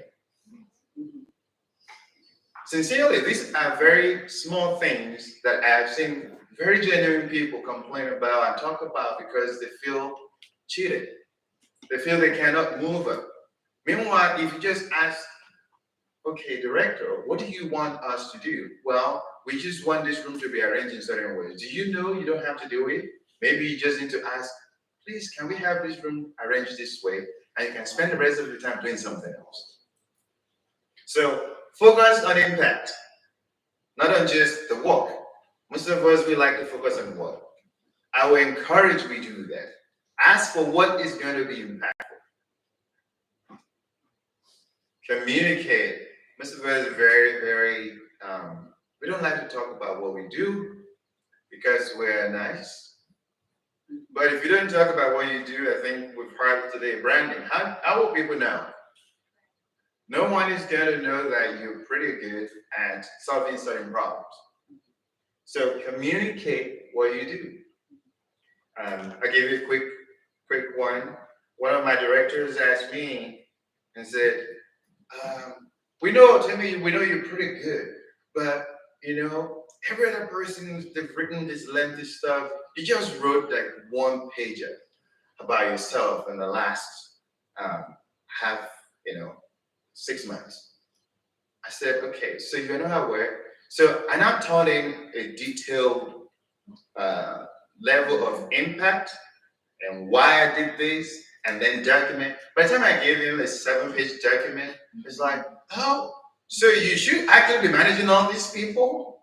I said, well, it's a great scope, But what I'm bringing out there was when I put the summary, because I wanted to be brief, I just should change myself. No one will put extra effort in trying to discover what you've done. You have to self-promote. And sometimes culture, most people, because of the background we came from, we don't like to talk a lot. We try to be very conservative. They say, so where are you from? I'm from A. Some of the people will ask them, where are you from? Oh, by the way, my grandparents came from this place, and they give you the background, they'll give you context. So sometimes the culture that we grew up can influence the way we communicate. Please look out for that. Self-promote. Not that you go and brag, but at least let people know the details of what you have done.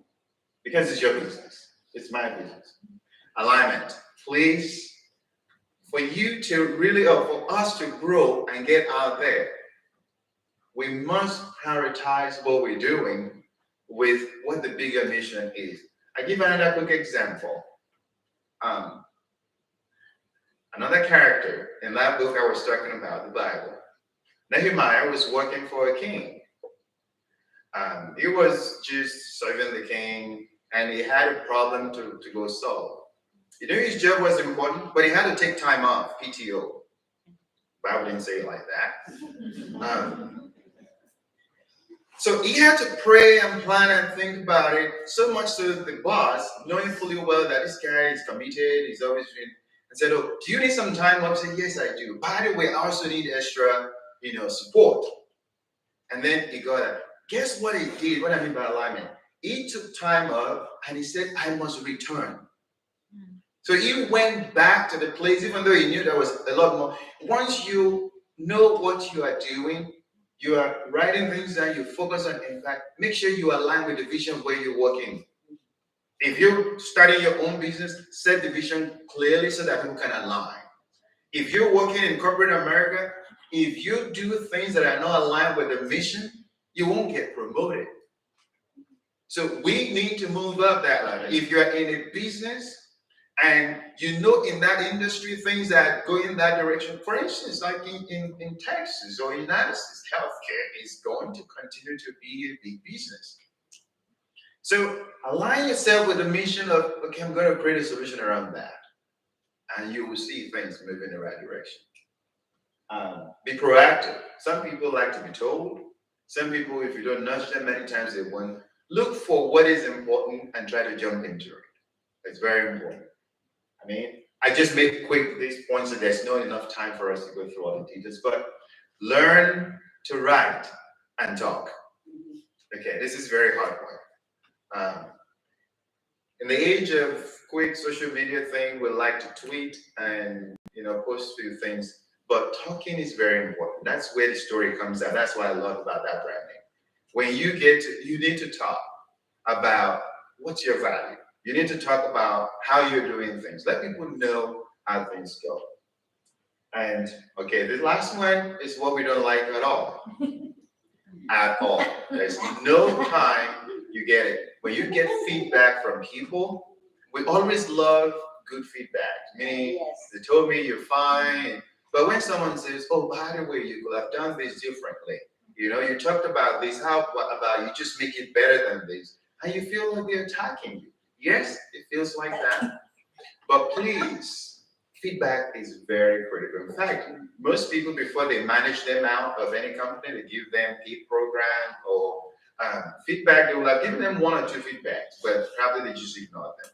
We must do feedback honestly. Otherwise, surprise will come. Why is performance very important? You need to do track record. Most Christians, especially believers, we must do excellent work. I mean, identity, branding. Now, do you know your trade? I'll go back to this young lady that I just introduced earlier, barrister that works. Job description is very simple. Manage customers, give them their beverage, know all the cappuccino and all the teas and how to make them. But you have to build track record. How is she going to go from being a barrister to a supervisor? From a supervisor to the brand manager? There must be track record. You know how to make your teas, and then maybe you now know how all things are working together. Identify gaps in your skill. Most times, I think I've heard that this morning as well. Don't just sit on the title. Try to improve. Try to improve. Evaluate for mastery. This is why in performance matters. You have to measure constantly. Okay, back to the story because I have a few minutes. This is a full description. This is how much it makes an hour. Is this terrible? Yeah. Why? Too small? But she's very honest. She works hard. I mean, that's just what a company can make. 1167. That was yesterday. The rate.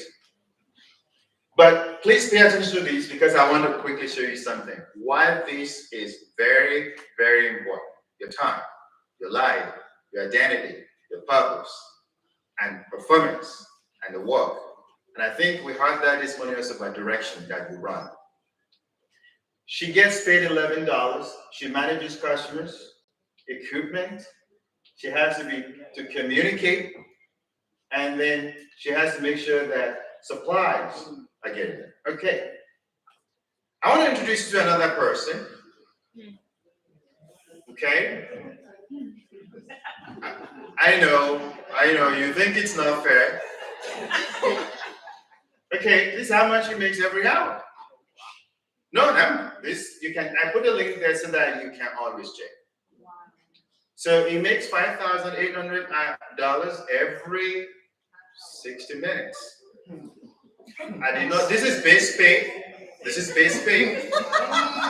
This does not include bonus and other things. So let's look at the job description. Okay. Responsible for sales. Does that sound like a barrister at a lower level? Get a customer in, get materials, and get them to do certain things. Play a key role. Do you know here? Play a key role. He didn't say he did it. He influenced, managed, ensured, facilitated, and encouraged that certain things get done. This is where performance matters. This is where up-leveling matters. This is why we must think big and not just say, well, we're just going to do this little thing. And if you look at everything, well, I work with other people, and then track record is very important. Before you work at, oh, by the way, if you have an Apple phone, you're definitely contributing to this salary. It's okay. It's okay. It's okay to make, okay. So, don't switch to Android. And it works my I brought these up to say, up level. If you, for instance, if you want to start your business, there is this fear that will come. But the fear can also keep us from not wanting to move forward. But this could also be an incentive to say, look, instead of complaining about I'm not going to be promoted at my work, how about you think about what do I do to beat everyone else in this game and up level? Okay.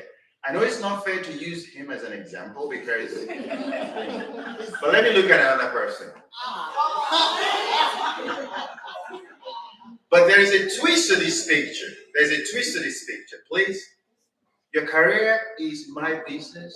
My career is my business. You have to say that to yourself over and over. He makes slightly less, right? No. He makes $10,000 every 60 minutes. Oh, by the way, he's not a thief. He's just an honest person working. Oh, well, this is the CEO of Walmart, right? Okay. But guess what? See how he started? In case you want to say, oh, well, it's just no. He started working the same thing as just the lady that I was talking about as a barrister. He was doing how they loading trucks in Walmart. The important thing here is I don't want us to look at you saying that performance matters, up leveling matters. It could just be taking $15 an hour for 40 years. But he did something. See, what you didn't see in this is the fact that he committed to a lot of quick things that will highlight: education, growth, mentoring, and networking. He had to go, he didn't just say, well, I'm so happy to get the Walmart benefit. Now today he's deciding who gets the benefit. That's the value of up level. I'm sure if you say this, people will be like, who makes that? Oh, well, it's just on the small list. There's laundry list of people that make more than that. And by the way, this is base pay. You know, I'm just trying to encourage us that there is some value in up level. I am not pro just make money alone, because you say, well, is this all about money? No, this is not just about money. It's about impact. These other two guys, they can decide to spend $2 million just building homes for homeless, because now they can. They can basically decide and say, for the next 6 days or 10 days, we're going to feed 100,000 people, because they can. Whatever God puts in their heart, they can now do. And I'm seeing us in the same way. But for us to get there, we have to take performance seriously. Because you can't just become great one day. Somebody will have to examine, because people see you. I listed a couple of people here. I'm very passionate because I'm very close to the Bible. Esther had very significant impact. The impact, I can quickly tell you, and I'll probably give you, if you have time, go read it. She saved every single one that was connected to her. Otherwise, they would have been killed. Because she had influence in the palace, where she was just an ordinary orphaned girl. But somehow, due to certain things, opportunity will come your way, but do you have a track record of someone putting you in a different position? You must have a track record. Daniel, the same thing, was taken out of the home at a young age. And by the way, he had to live in a foreign country, learn different language. He became so excellent. Christians, believers must be excellent at their job. He had to learn a different language. So if everyone here says I have an accent, embrace your accent, but you have to learn how to speak also English correctly. All right? Because we can't keep saying we have an accent, right? But I can hear from the accent the thing. People tell me, if you speak slower, we will hear you better. And I recognize, yes, actually, and that is part of the training. Because sometimes when we're excited, we keep speaking, and people are like, but when you speak slower, they begin to hear you correctly, and they begin to understand exactly, because there is something inside you that they need to hear. I mean, I bet you Joseph had an accent. He was 17 years. Before he got in Egypt, he had to switch to Arabic. So much so when his families came back, they could not recognize him. He had to dress like that with beard and something like that. So the point here is, it's not just about the money, about those guys making $10,000 an hour. It's about the impact. We must up level. So what do I mean to up level? I'm sure this is what we get at work, where everyone here who has gone through performance appraisal, performance review, promotion packet, and was terrified about it at work, who got great reviews every time, who got some review that you feel like that was not honest, that was not good enough. Almost everybody will have gone through some reviews. You feel like, wait, I thought I did better there. How come you should change me? This is very critical. We must spend extra time on ourselves. We're not just waiting for some manager to come and tell us you're doing. And if you own your company, this will become very critical quickly, because at that point, you don't have any manager doing that for you. Now you're doing that for yourself. Looking at your profit, your revenue, your staff, turnovers. I mean, the quality of how you put everything together. So I'll quickly highlight a couple of things, because I know my time is almost up. Everyone here must be accountable. You don't need anybody. For us to be great, you need to be accountable. Learning, we have to learn a lot. One thing I've heard from quite a lot of people is, like you work as a nurse and then you shift to insurance, and that means you're learning new things. We'll have to learn new things. For people that have started businesses, I see here, I cannot tell how many things you have to learn, dynamically. Like, how do you learn? How do you hire people, the right people? How do you let the wrong people go? How do you cut down costs of this? So continuous learning, competency, relationship management. Don't just, sometimes we don't like pep talks. We just want to get in the room and talk. If you're going to be in a career and you're going to manage and you're going to do high-stake conversations, you have to learn to do some talk with people. Oh, someone has, okay, I just want to give a quick example. There was a lady that needed to negotiate a contract about $400 million. So she knew that people were coming in, and the people will come in and they will discuss all the. And the first thing she did was to start asking, who are these people? Do they have children? Where do they live? Background check. Not like going on the internet and just Googling everything, but asking the other family, who's coming?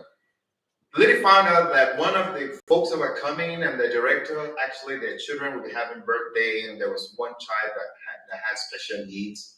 So she had all this at the back of her mind. And she learned that one of the kids was playing sports and everything. She started basically putting all this together and said, okay, individual connection, because that's what I heard. And then by the time they came in and said, hey, she quickly learned individual names, talked to them about their children, their family, spent so much time establishing the reason why they're doing this. And when they all left, send them a note, bought some few things that were not just to bribe or anything, but just to show that she had personal connection. By the time the decision around the contract came out, we said, well, we really don't like your presentation, but you are a great person to work with. We'd rather work with you than with most other people. The reason why the lady got a $400 million contract was because they felt that this is a person that actually can relate. They could talk. They could, when issues come up in the business, they could imagine the future. This is someone we could think about what our needs are, but maybe not great at presenting the idea. So that mitigated. So we must learn relationship management. Most people don't like their managers or their directors You have to manage up. Managing up means that you understand the weaknesses of your director or your manager, understand where they are not strong, and compensate for it. I take notes from my manager. Well, because I know for sure we're going to have the same conversation in the next 2 weeks. So I write all the things I've talked about and whatever, taken up. And when he says, well, did we? Yes, we did. Here's the link to that document in case you need to follow up on it. Because I know it's my career. We're going to be talking about, okay, so what are we going to be doing Q4? All right. I already planned everything out because I know, yeah, the question will come up. So please, and the last thing here is execution. You must be a doer. Ideas are great, but not at work. At work, the only thing that will be a track record, and I love that, that was in the first presentation, is you must execute. If you execute, nothing beats execution. I mean, like, you get stuff done. When they're looking for, so who do we remove out from here? Well, I would love to remove Joe, but Joe, we always get the work done. Let's leave Joe. You know, well, this other person we don't know. Execute. And I wrap up with these two things. This is part of the branding. Feedback and mentorship. If you're only isolated in your business, that means you don't have network. You need to find people. At work, so one thing I learned in one of the previous companies I worked for is you definitely always look for 3 mentors at work day 1 or the first week. 1 is a mentor up. I will always find at least skip level.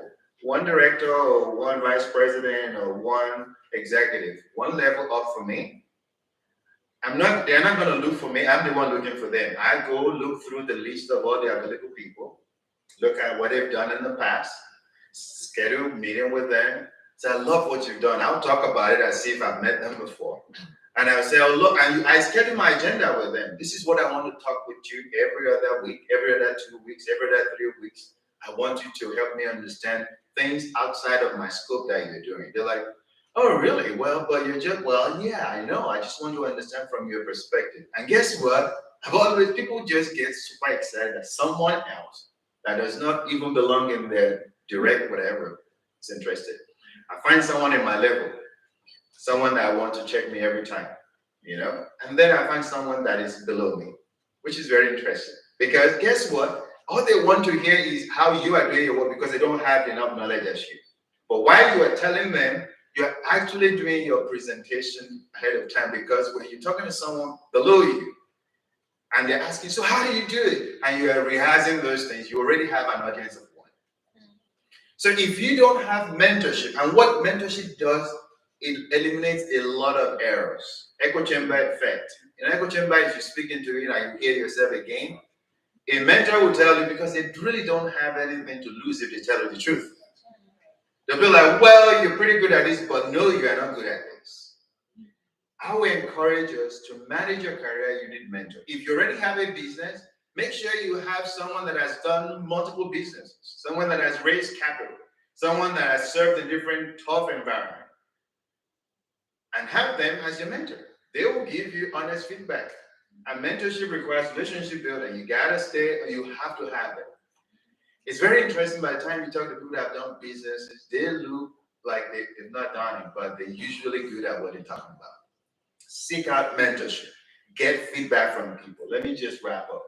Excellence is non-negotiable because when you are not in the room, someone has to say something about you. If they can't say that you're good and excellent, it's going to be hard. Look at this tube. Well, it's just a bicycle. No, one writes, there's nothing wrong with this, my friend here. I call him Larry. But you see, the other guy, that is competency. You can know how to do your job so that you won't be fired. Or you can just know how to do your job so much so that you're pretty good. If I had to go back to that young lady that is barrister, she would not just only know all the coffee cups and the sizes and the ingredients. She probably know a little bit more about the calories in each one. She probably know how they make the coffees, where they come from. You'd be like, for barrister was my job. I just need to serve the cup of coffee and go. But guess what? The guy that's now making $5,800 an hour, what made him to get up there was the fact that he understood sales. He understood supplies.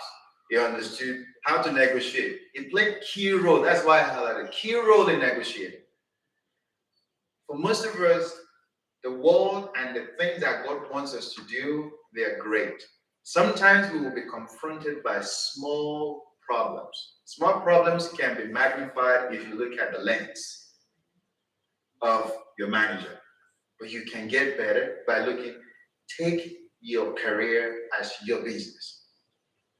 Look for performance as an opportunity to improve, measure. At Google, there is this thing we call everything must be measurable. It's OKR, right? This is what I was talking about. The ability will know all these and many more, right? So think about your business, think about your job, think about your career. You must know a lot more than others. That means you're going to study more. That means you're going to network more. That means you're going to talk to people that have detailed knowledge above, sideways, underneath. And then by the time you talk to people, you know what you're talking about. And this is going to happen if you're going up. Anyone familiar with this? I know someone that's familiar with this. Have you heard about this, imposter syndrome? Okay. The first thing when you become a director in most companies, they give you this training because they know you will have it. And imposter syndrome means you feel like you are not qualified for the job that you're doing. Because once you up level, can you imagine if someone here just suddenly becomes the mayor of this city? Yeah, it's not. If you meet the mayor, you'd be like, I'll give you this quick thing. So the first time I had to meet Larry I'm talking about was the one that actually started Google. When you sit in front of him, you think that, no, it cannot be him. But yeah, he's just an ordinary guy that just talks like me and you. In fact, he can't talk very well. But the imposter syndrome is you want to get to the next level, you know you have to do performance things, but then you're feeling you are not enough. That's why identity is very important. Purpose is important. This, you have to pray it out of your mind. And you have to understand you cannot be like that. If you want to start your own business, can I do this? Will customers come? Who will trust me? Can I manage people? Can I really balance my account? Well, now you have network, right? Have an accountant and a CPA to help you out with accounting. Find the right people to support you. Get experience from other people. But you have to be excellent. You cannot afford to have imposter syndrome. It's very deadly. What it says is, this is what you assume you know. And you think every other person knows that's why they're getting their own thing. In fact, every little success you have, you say, oh, well, maybe it's by luck. It's not. Last takeaway, and I close with this. Career is bigger than job. You can have 4 or 5 jobs or 3 jobs, but your career is your lifelong professional growth.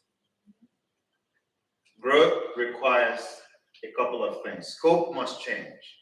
You can't say you're growing if you're doing the same thing. Oh, you just clean this place. After you've been cleaning this place, maybe you used to manage this hall. After that, maybe you used to manage this hotel. And after that, maybe you used to manage this town. And after that, maybe you should actually manage Texas. The scope has to change for growth to come. So don't resist scope change, because that's where responsibilities will come. And then you have to show that you're competent. And this, I would say, always encourage evaluation. Anywhere you work or serve in a ministry and you don't get evaluated, you will probably not grow. I will probably not grow. You need feedback so that you can grow. And please set goals. Don't let imposter syndrome stop you. Thank you. Thank you very much, sir, for that presentation. I think that was very impactful. Don't you think? Yeah. Thank you very much, sir. up-leveling, improving yourself, being better, thinking about growing. It's all encompassing actually. And like he said, two things for me on the list of things that he listed there is he emphasized on excellence before you moved on, and then before you finish, talk about relationship management. If you have everything else on that list and you're not excellent, or you don't have relationship management, then there's something left to give. Those two things are very key. Thank you, Bravo, for emphasizing on those. Who has questions? Thank you. Yeah, go just ask directly. Okay. So I guess my question, you did mention the imposter syndrome, which is actually really key. I think a lot of high performers actually exhibit that syndrome. I think for me, I would like to hear from you strategies, because it's easier to overcome that if you're in a room that you're familiar with people around and you've kind of built a relationship. But if you're going into a room where you really have no idea what the audience is, it's a new room, maybe it's a new symposium or conference, what strategies have you used to overcome that? Thank you. That's a very important question. Preparation and your identity. Go back to your identity. I mean, every time I thought about that, actually, I thought about Joseph more. That character I talked about, Joseph in the Bible. He was a foreigner with no papers, had conviction of crime, and was put in jail, and suddenly was brought before a king in a room where, in that day when they brought him out, it was in front of the executive council in Egypt. And then the king asked him, hey, do you have the skill to interpret my dream? And I'm sure the guy would be like, wait, I've been in prison for about 3 years, and this and that. Imposter syndrome will kick in immediately. What I saw he did was he had been thinking about success and opportunity to get out. So somehow some mental preparation, even though he had no idea. That's one. Two, there will always be fear in your heart. The moment you want to step to the next level, there will always be fear. I think focusing on your identity. Focusing on your identity. This was the same character that he had his own dream, he could not understand it. And now, 13 years later, he's gone through troubled times. So one strategy there is focus on your identity. I think the dad told him, don't worry, you'll be fine. But he couldn't believe it because it was. Now, what even compounded his own case was the king suddenly promoted him right there on the spot. No interview, no background check again, no re-verification, no asking whether he had accent or not. He had accent. And then the king said, by the way, you're going to be promoted to be this high. I think what he used, and the Bible didn't tell me specifically, was that he just knew that he had something inside of him purpose. And that's the only thing I can connect it to. So one strike for me is just go back to your root that, look, I'm not going to just become suddenly white in a room. I will still be this. I'm not suddenly going to just, sometimes you'll be in a room full of Harvard MBAs and, all these people. I've been in a room in which almost everybody went to almost all the best schools in the world. You're thinking, oh gosh, my elementary school. Sincerely, you're going to feel like you're flawed 100%. Everything you're going to say would never make any sense to these people. And then you begin to talk and you go like, oh my gosh. And you're like, did that really make sense to you? And then yes, it made. So you have to stay with your identity and not have it. You're going to be afraid sometimes. It's okay. Just stick with it. The one strategy for me is just go back to my identity. Like I would say this, and be confident over time and pray about it and prepare. Because preparation is very important. Once you prepare, and sometimes when you're very prepared, once fear comes in, you just forget everything you prepared for. And then your natural self, your identity now comes out. So they do exactly, because you prepare so much, and then the nerves will just make your brain to just forget everything. You're like, you know what? Yeah, this is me. Let me talk about me. And then just tell your story and say what is in your mind. So I think that is one strategy, because it's very, very troubling sometimes. Just find yourself completely in an environment you don't know what people think. And people have a lot of stereotypes in their mind, so that's just one. I don't know if other people have. Thank you. Another question. Did that clarify? No, that was great. Okay, thank you. Actually, mine is somewhat a continuation of what just giving the answer to her. So it's really for me, I'm actually a publisher. I own a magazine. When I was starting my business, that was 10 years ago, or actually about 13 years now, almost. I had no idea when I went to Chamber of Commerce, all kind of networking, what I was doing, right? But I developed a habit before anything else, and it actually coincides with what they're discussing here. You have to have the right mindset. You know, when you go to the chamber or all kind of mixers and conferences, your purpose. And you know who you are, what your business you're representing. Now, when you get there, you don't know nobody, all right? So what I did as a young entrepreneur, I was just barely 30 at that time. I stepped back and I look around and observe. You know who I'm looking to? The person who's running the show. Doesn't matter if somebody has a CEO title, person, whoever. There's one person there running the show, meaning he has the ears and the eyes of the main person or the key people. And that's the person I first approach, the one running the show, right? And two, because it's big guys, of course, at first they're not gonna entertain me because I'm nobody, I'm little compared to them. So what I did, I started looking around small people like me. And I created a kind of a group. Like, hi, my name is this, and that. Now, me as a small person, having this group of people making me a little bigger. So that's a strategy. Now, the bigger people, like, who's that group in there? They're packed together. And guess what? They ended up approaching my little group. So that's one strategy. Awesome. Thank you very much for that personal experience. That helps me. It always gives me clarity. Yes, sir. I didn't want to say anything before, but I just have to say something really quickly because that was a very good question.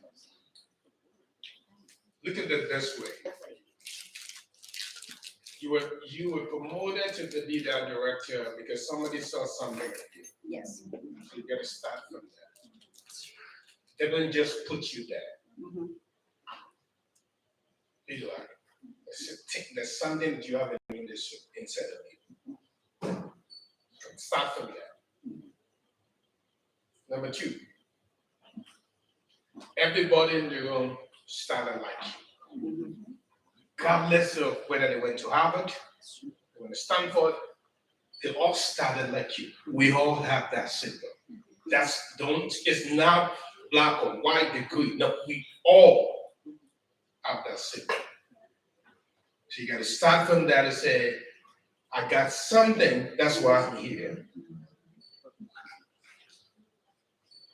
I got what? Something, that's why I'm here.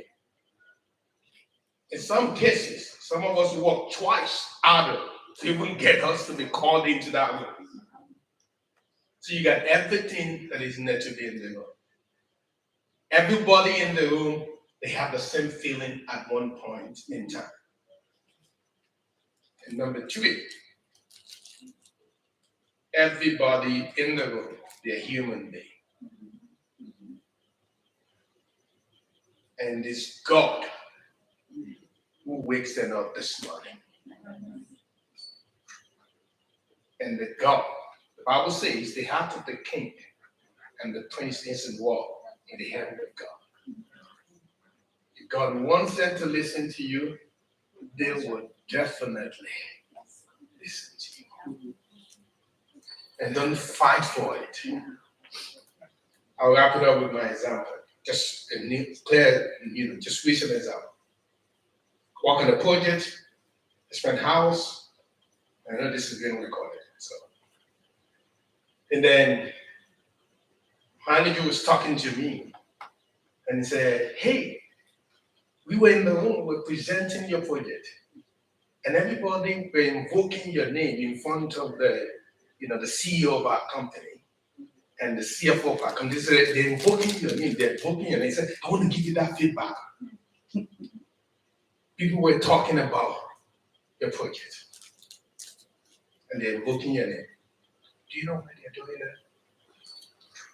And I know they're recording this. It's because they were asking them questions that only me can answer. Because I put effort. And then they were able to say, we'll follow back up. Let's talk to Aki. You have what it takes.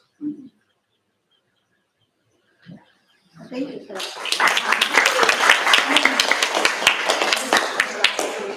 So I guess really all valid points. I really asked that question because it does come up a lot in conversation, and I know I've been in like conferences and symposiums where even people that are like high up senior leaders that I look up to and are actually admitting that they still go through imposter syndrome.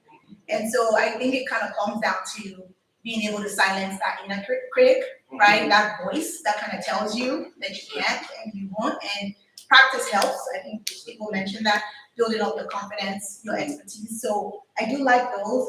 I just wanted to kind of bring awareness to that because I'm sure there are probably people in this room that kind of feel that as well. And so all great strategies that were mentioned, but thank you for seeing that. Thank you very much. Any? Thank you. My question is related. Hello? Yes. My question is related to the example of leveling up. You made an example of the barista. So this is a personal question. My son is 22 years old. And if you compare it in my generation, my parents would kick me out of the house, go to school and finish, finish nurses or nursing courses or any degree. But here in America, my son is contented with just working like the barista, flipping burgers or changing to a different job, but still just minimal jobs like the barista. Now, my question is, how do I change their mindset to level up? Because as of now, they're just contented with their situation.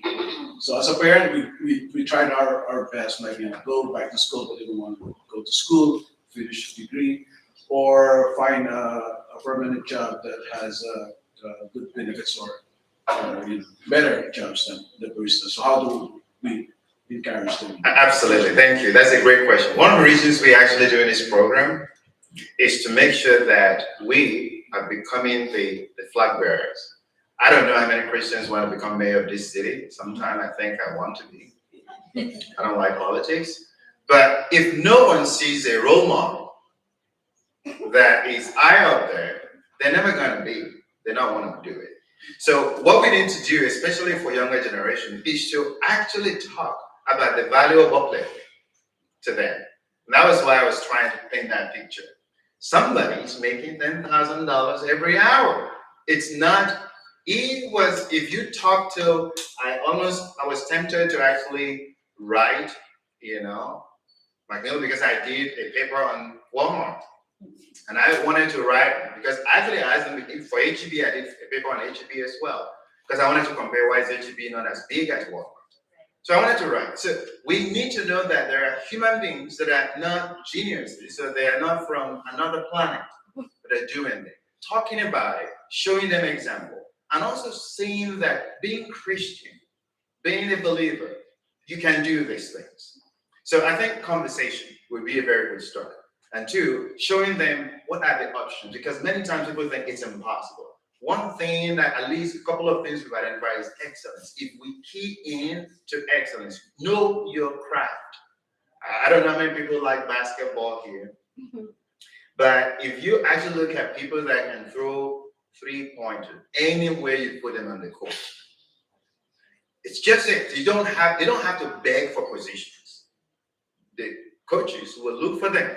The teams will look for them. So we need to encourage our teenagers or children to say, look, you can look at your friends, the best they want is this, but hey, look at also these other people. We need to show them role models. That way they'll begin to have example. This country is filled with role models that are just average sometimes. And we need to start pointing at good. Unfortunately, there's a scarcity of very good, honest role models. So we just have to have the conversation with them and encourage them to be part of events like this and bring all of that thing. So that would be one, because it's hard, because you tell them, they'll be like, well, why do I have to work harder? Why do I have to stress myself? Why do I have to do all that? Well, I don't have to stress myself harder. I just have to commit to excellence. And I don't really worry too much about making $10,000 an hour. But if I can have impact that is worth more than $10,000 an hour, that's saving the future. That is doing a lot more valuable things in the future. So conversation is what I would recommend, and showing them role models. At least that may be a good start. And there probably other things. And of course, if I go spiritual, I would say pray them to their future. Because there is little you can do once they get to a certain age. You just have to pray that they will discover the purpose. Anna, the mother of Samuel, actually placed Samuel in the hands of some guy called Eli, so that Samuel could be. And Samuel was a world changer. He anointed 2 kings that changed the entire history of Israel, Saul and David. And that boy, no one really thought more, but Samuel was just a great boy. And that was what a mother did. So we can influence our children by positioning them, praying them, and influencing their mindset.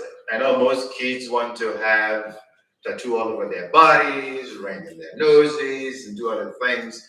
Those things may not necessarily be terrible, but then they drift into that standard. We need to have conversation and talk them into the right mindset and the growth mindset and excellent mindset and beautiful mindset. So it will be more of conversation. It will be more of pointing them, in my opinion, and praying them into it.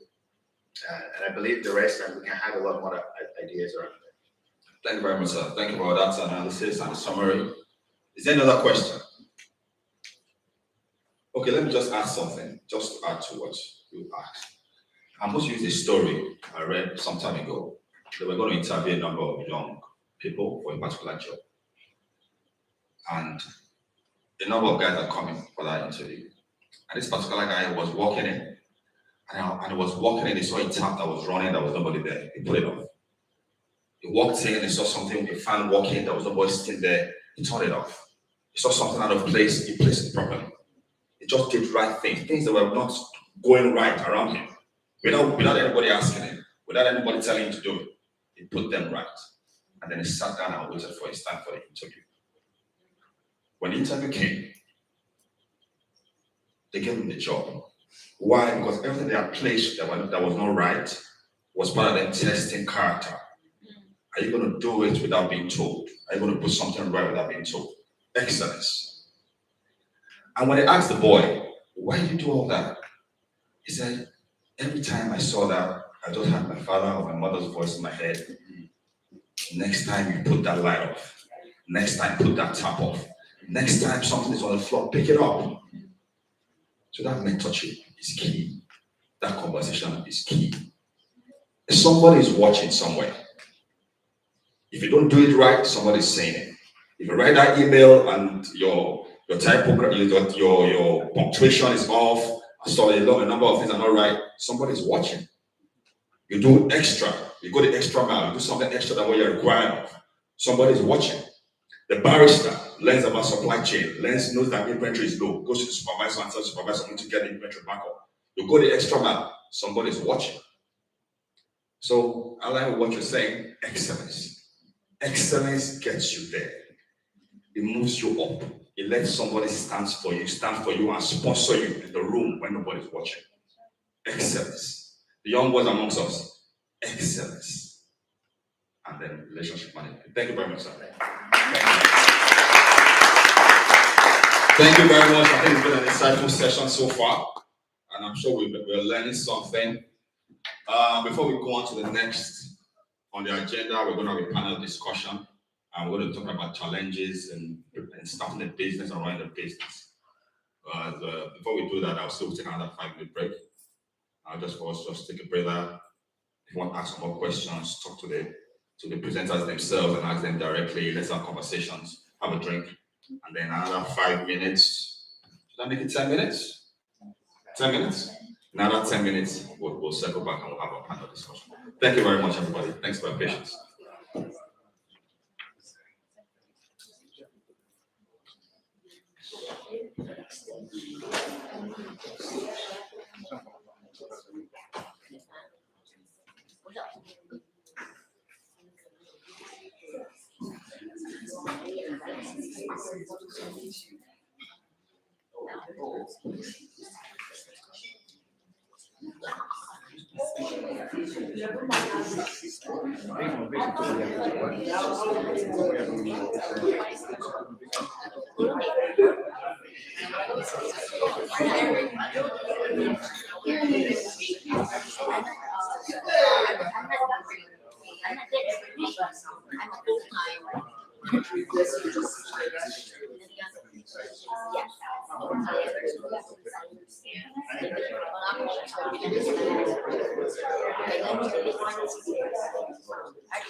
Yes, sir.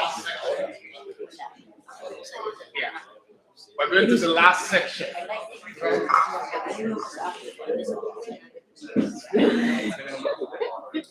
And she's presenting the last section.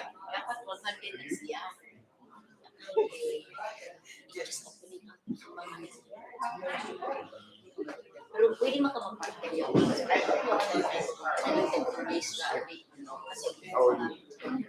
Kasi hindi ka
hindi ko mo yan doon na nasusunod sa gabi na ako. Oo, pero kung weekend, ako mag-post ko way. Kasi may progress, panay ko ito yung so, Saturday, Sunday, pinangalan yung ako 5 people, dito mo sa may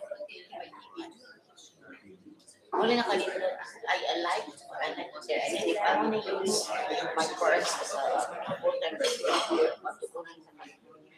I can use the Cambridge, probably. Parang pwede ka mag-office mo. The whole day, I don't know, depende mo sa location. Conference room like $50 an hour, $45 an hour. Marami kayo. Kasi very easy. Oh, and then you can call, hey, I'm coming there. I want to book this time today. Oh, but it's okay. Bakit? You want that? Hindi ka member of member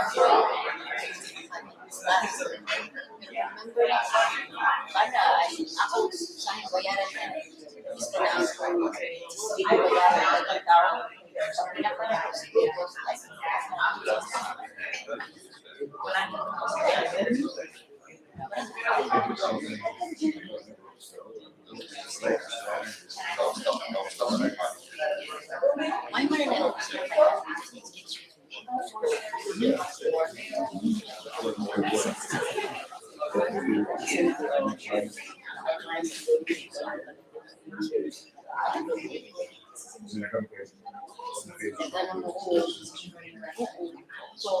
I like na I can go to the day just to plan that I'm out there. Yeah, the impression. On us,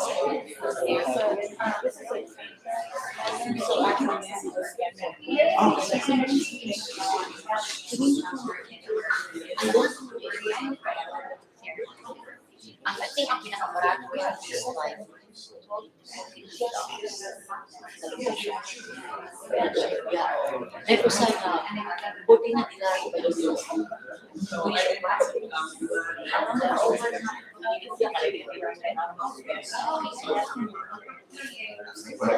the lawyer even asked me, what she don't pero siya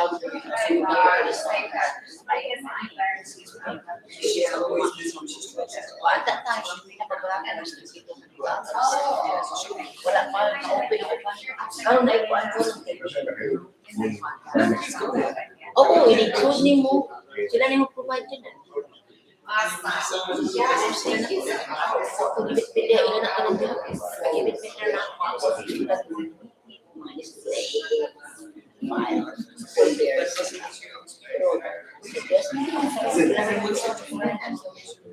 I get more.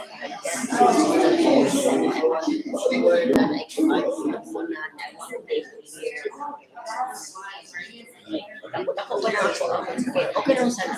But baka next year kasi mag-review. Because now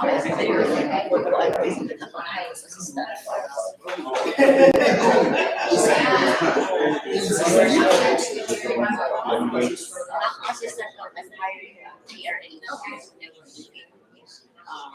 so what PR in so but I told her once I get a SCTRC so 25 rupees is South Central Texas.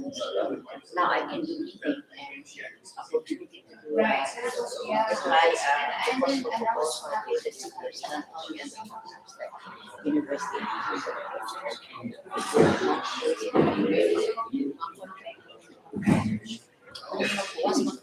Sana from the city of San Antonio and the university. I don't want to sometimes that's the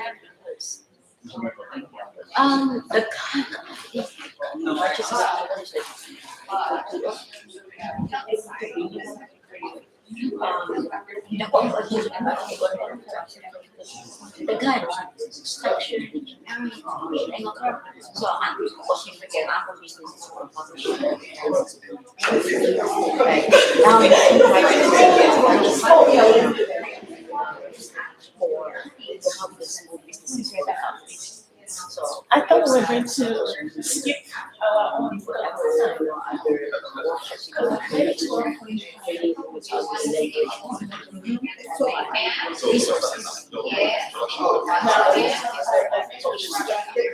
So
So prior to becoming a real estate broker, Kristen was a property manager to accounting specialist for Solomon Outdoor Real Estate.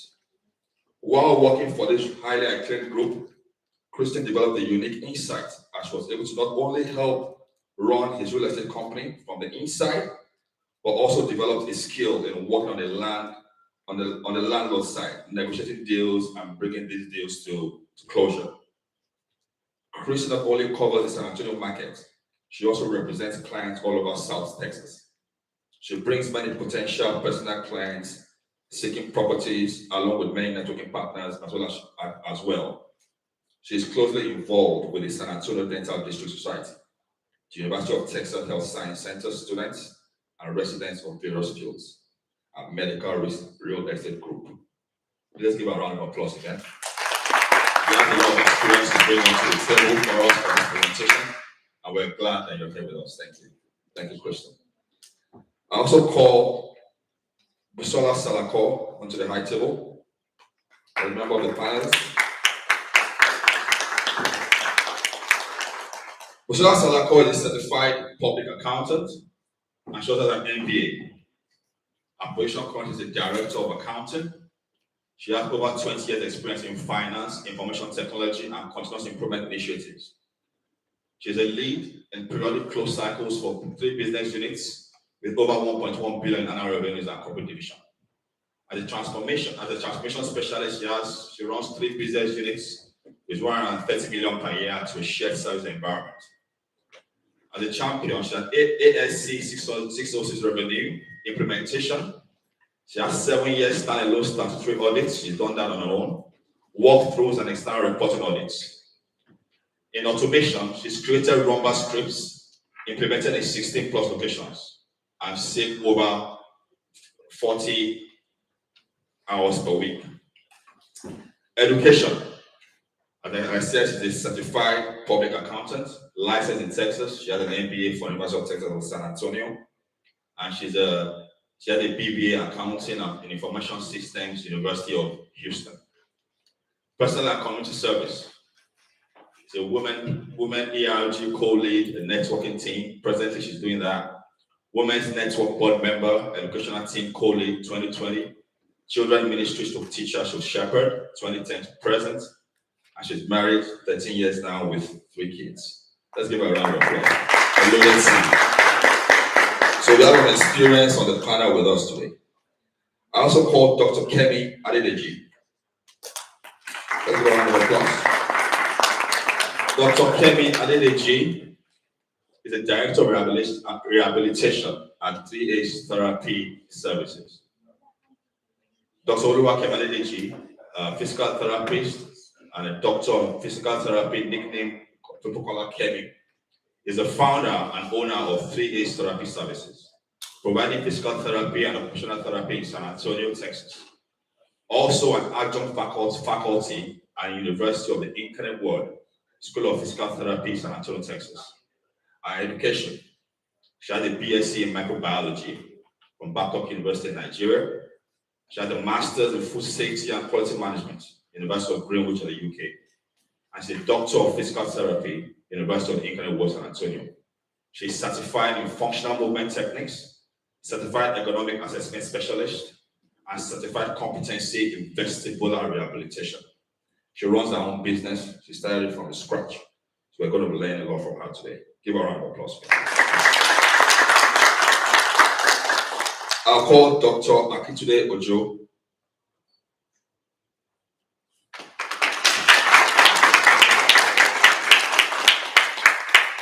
Dr. Akintunde Ojo is a licensed dentist in Texas. He earned his Doctor of Dental Surgery degree from the University of Michigan School of Dentistry in Ann Arbor. He also received his master's degree from the University of Louisville School of Dentistry. With valuable clinical and research dental experience, his passion is providing high-quality oral health care to his patients while paying close attention to every detail needed to achieve their dental goals. He's happily married to his beautiful wife, Judith, and they are blessed with 2 amazing sons. Let's give him a round of applause. And then I'll be calling Mr. Akin Ayamabola to the panel also. There's going to be on the panel and also kind of like coordinating with myself. Yeah, I think we've read his profile before, so I won't want to go through that again to present to us. So these are our panelists. If you look across all of them, you probably maybe will have almost 70 years experience spread across. I'll say, shared knowledge, all standing right there, a lot of powerhouse right there.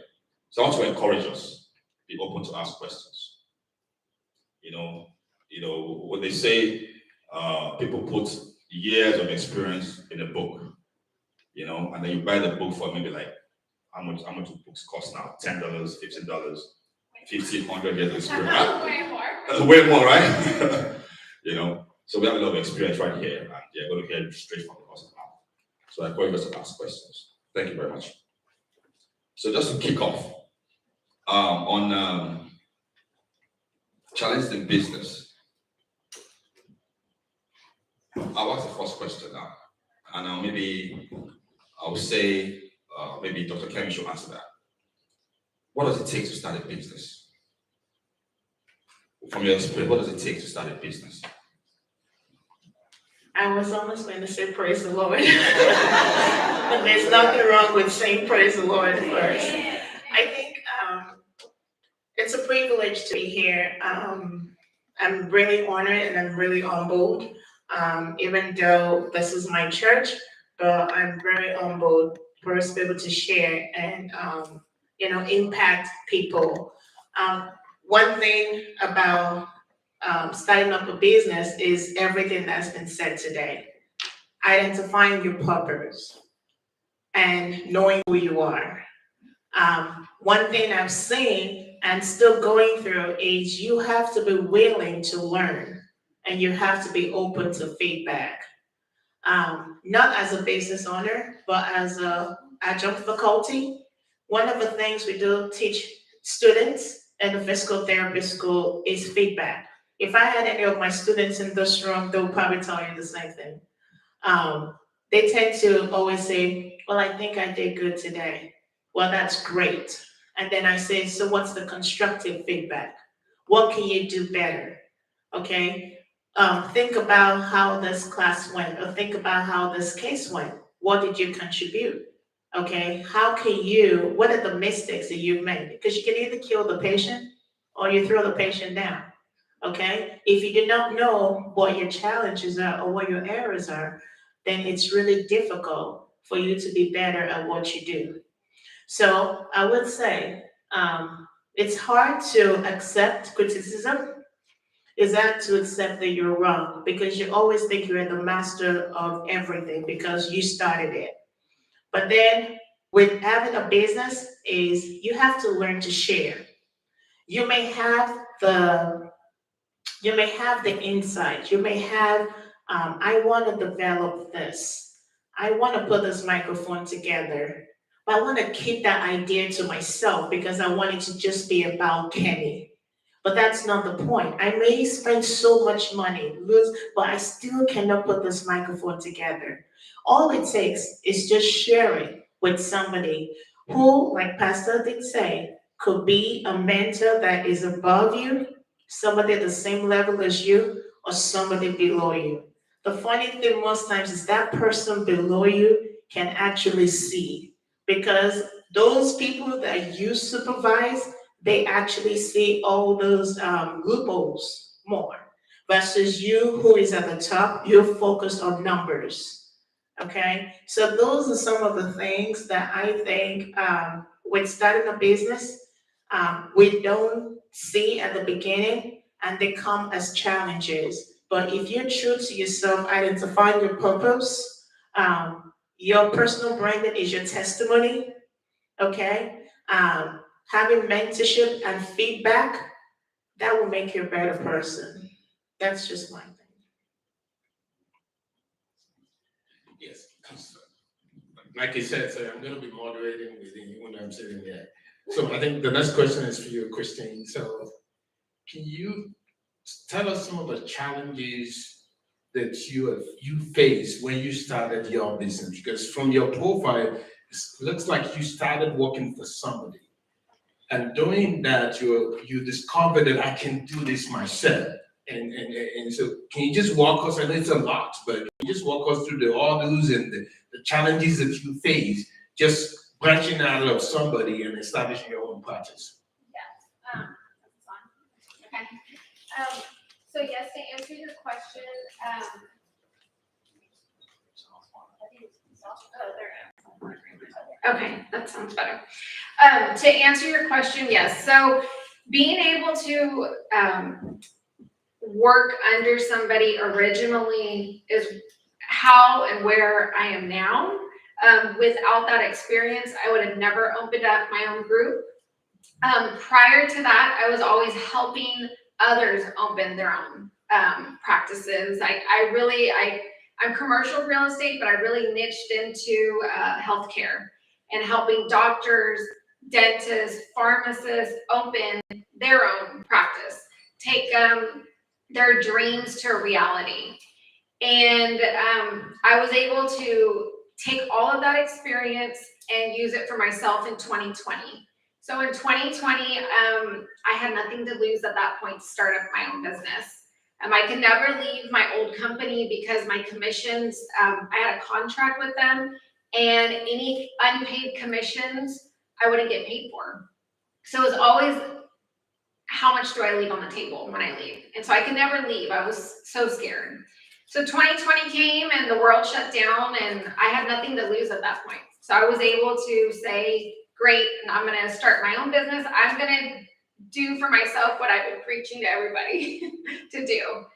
And there's a lot of steps involved. The first thing I'm going to say is you need two teams when you're starting your own business.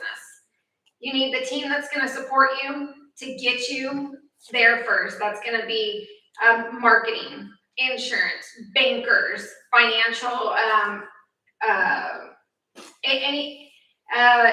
insurance. I'm trying to think what else. Equipment reps, if you need stuff, furniture, you need that team first. Then there's a second team, and that's when you're in business. Who do you trust? Who's going to be your office manager? Who's going to be the receptionist? Who's going to help you? Who's going to see your vision? Because you can hire anybody, but if they don't see your vision, they're not going to help you to elevate your business to where you want it to go. So then it can become a revolving door. And now you got people in and out. You're having to take time to train.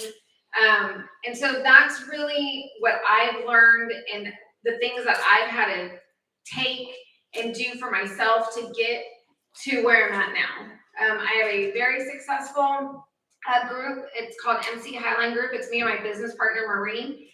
We've done a lot in the last 2 years, and I'm very thankful and very blessed to have my partner, Marie. Without her, I couldn't do this. I'll be very honest with you.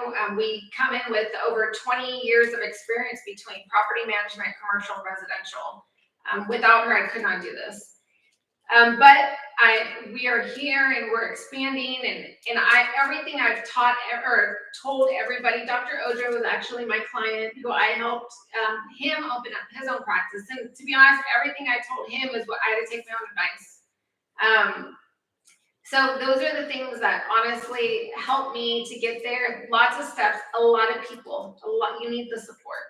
Without the support, it's very difficult. And I'll relate it really quick. I have 2 kids. My son's a golfer, and I always tell my son, everybody out here on the golf course, when he doesn't make his putt, I mean, the clubs go everywhere. I mean, it's not pretty. But I always tell my son, everybody out here is against you. Not one person is for you. Not one person except me. He's 13. He's stubborn. But I relate that because in another sports, if he was in basketball, all of his teammates would be behind him. All of them would be pushing him because they're all for the same goal. They all want to win. But in an individual sports, it's different. So when it comes to work, when it comes to owning your own business, it's not an individual thing. It's really a group thing. And there's so many people who are not a part of my business that help me get to where I'm at. That's so impactful, and I'm taking on with those 2 points, Karen. You have the startup team and then the support team. Absolutely. you gotta make sure that you have the right startup team, and you gotta make sure that you have the right support team. Yes. And so that leads me to the next question from Busana. So I know she's a CPA, I'm sure she's helping people, and I'm sure if I want to start a business today, she'll probably be part of that startup team. You mentioned the financing. So Busana, from your experience, what are the advice that you give to people when they come to you and they're about to start their business? What are the advice that you give them?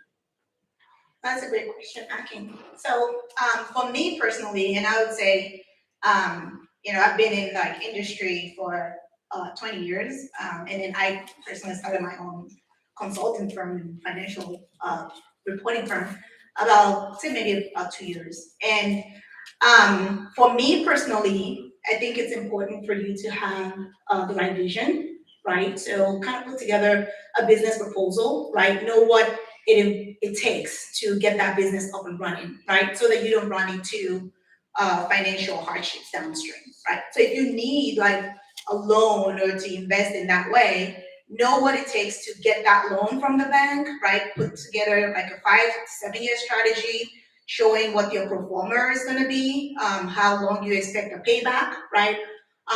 Even break even, or even like, before you start generating, because sometimes you do have those startup costs and it's not right away that you're off the ground. So you really need to have a sound financial advice. I would say certainly speaking to a CPA in understanding what that takes might help. When you first start up, it might be, cost effective for you to just kind of have the financial knowledge you need to get that business up and running, because you don't want to get to the point where you have an audit before you start cleaning up your books. That's a little too late. So certainly having the right vision, understanding the financial impacts, those are very important. And then once you get past that, having the right location, if you're going to be like in person, identifying what's going to come, where you're going to be able to get the biggest, pull from a clientele perspective. That's important. Understanding what market you're going to go into, right? Who's going to be your target audience, right? Getting that right foundation is very vital. And then how do you do business development to get clientele in the door? That's quite critical to making sure that you continue to grow your business, right? So, and I probably should take more of that advice, but, it's definitely very vital to be able to do business development, because that's the only way you continue to grow your business.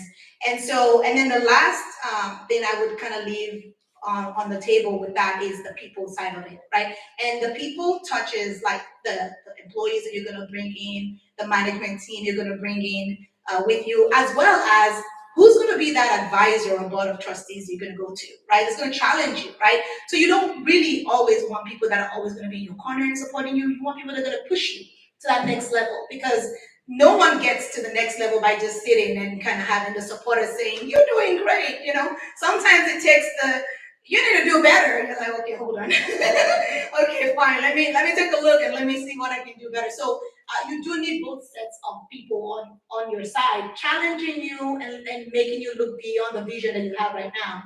And that's really what's going to propel you to the next level. Wow, that's so impactful. Thank you so much. I mean, I took a couple of notes right here, so I'm not going to repeat that because I'm going to be using them.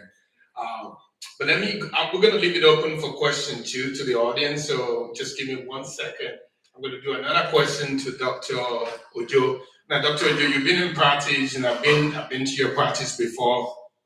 And I know that one of the things that before I came to your practice, I became a patient. My kids came first. And, my kids, they don't like dentists, correct? So it's so terrible, correct? And same thing, they got that from me. But when they came back in that experience, they were talking about, oh, it was so good. When we lied down, I was watching TV on the ceiling. Wow, it was watching TV on the ceiling, and they were just talking about it, correct? And I asked them to write a review. So I asked my boys to write a review, like they were 10 at that time, and they wrote a review. And then I just posted it on their behalf on my own Google review. But they're the ones that wrote it. So they just wrote a review. But the key highlight of their review was the fact that they are watching TV while they were being locked up. So that was really good. So I say that to say that, Share with us some of the ideas. How did you come about that simple things, correct? Because that's what made me to become a patient as well. Because their experience brought me to your practice, correct? So share with us, those little things and the ideas that you have to advance your business and is helping you to make way in your practice. Thank you so much for that. One thing I would say, or I would start with this: before you start a business, you need to tell yourself, what exactly am I looking at doing? What is your purpose? We've been talking about purpose, your identity. What is your identity? How are you going to be different? Now, if you look at my office, for those that know my office here, those that have been there are 2 or 3 different practices just around my office. But patients come in at times and they say, you know what, we did our research, but we just want to come to you. Okay, and before we started, we told ourselves, myself and my wife run the practice. We tell ourselves, or I tell myself, I want to treat my patients the way I want to be treated. Okay, when I go to, for example, when I go to see, a physician, and I get to wait for like 10, 15 minutes before I get to the back, I tell myself, no, this is not right. So what can I do differently? Okay, there's no business you want to start today that is in a way is not going to be competitive. There's going to be competition, but what are you going to do differently? And I tell myself, okay, fine. These are things I can change that I've seen that people do out there. Okay, I can make the experience a lot better. Now, I'll give you an instance. There was a woman that came into my office just yesterday. She came with her crown in her hand, broken. Okay, and when she walked in, and I tell my staff this all the time. I tell you this all the time, that if you're running a practice, if you're a doctor, if you're a professional, if you're an accountant, if you're an engineer, you need to learn to be patient. Patience is key. So this woman walked in with her crown in her hand. And when the lady said, do you have insurance? She said, no. She said, I just want to speak with the doctor and see whether the doctor can do something different. So she sat down on the chair. My assistant walked into the cubicle where she was seated. So she told me, she said she wanted to start with X-ray just to see what the tooth looks like. But the woman said, no, I don't need X-ray. I just want to see the doctor. That she was, a little bit rude. So I told her, I said, okay, fine, let me go in there. So when I walked in there, I saw the crown in her hand. And I said, can I take a look? Let me see what the tooth looks like. So I looked at the crown. I said, this crown is broken. Then I don't think it's going to work. You know what she told me? She said, let me have the crown. And she got up. And I was like, can you just hold on? Let me explain exactly what I'm seeing. So my assistants, everybody in the office was like, they all started walking, pacing around the corridor and see what's going on. But I told her, I said, your crown is broken, madam. And I think you need a new crown. But she said, I don't have money for the crown. She was pretty rude. But I've learned over time that there's something they call customer service. Customer service is not for you, the business owner. Customer service is for people you want to cater to their needs. And I told myself, I said, you know what? One thing I do, coming from a believer standpoint, this is something I do all the time. When I know a problem is beyond me, I call the Holy Spirit to take charge. And I was just talking to myself. I said, Holy Spirit, please just help me. Because I was holding myself. And she actually stood up. I was about leaving. So I said, madam, your crown, we need to change it. She said, I don't have the money. What else can I do? I said, you only have 2 options. Either we make a new crown. She said she's traveling out of town. She can't just go like that. The tooth was actually broken. I said, we can either start a new crown or we make a temporary crown for you today. Well, if we make a temporary crown, it's never going to last. It can come off tomorrow, next week, next month. But at that point, she started listening. And I was calm as much as I can. Was it easy? No. But I told myself, I've worked in different places before. And I see the way, patients, doctors, assistants, the way they interact. But I told myself, before I started the business, I said, I need to do something different. Something different. I just have to be patient. I just have to listen. The Bible also says, we should be quick to listen and slow to speak. All through that period yesterday, I was just listening. And when it was time for me to speak, I spoke. And when I was done with the patient, before I even finished, she apologized. She said, "Doctor, I'm sorry I came at you like that. I was as if I wanted to attack you." And when we're done, when she saw the crowd, she started crying. And one thing, when she left, I called my staff and I said, "What lesson can you take away from what happened just now?" You know what they told me? They said, "Doctor, we just don't know how you do it. You just have this peace within you."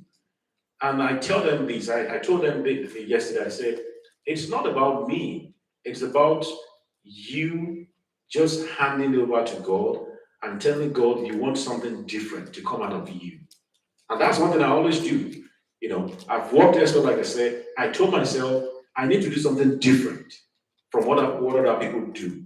In terms of the branding that you talked about, the TV on the screen, patients walking in, I don't want my staff, my patients waiting more than 5 minutes. I tell my staff, they shouldn't stay more than 5 minutes in the lobby, put them in the chair.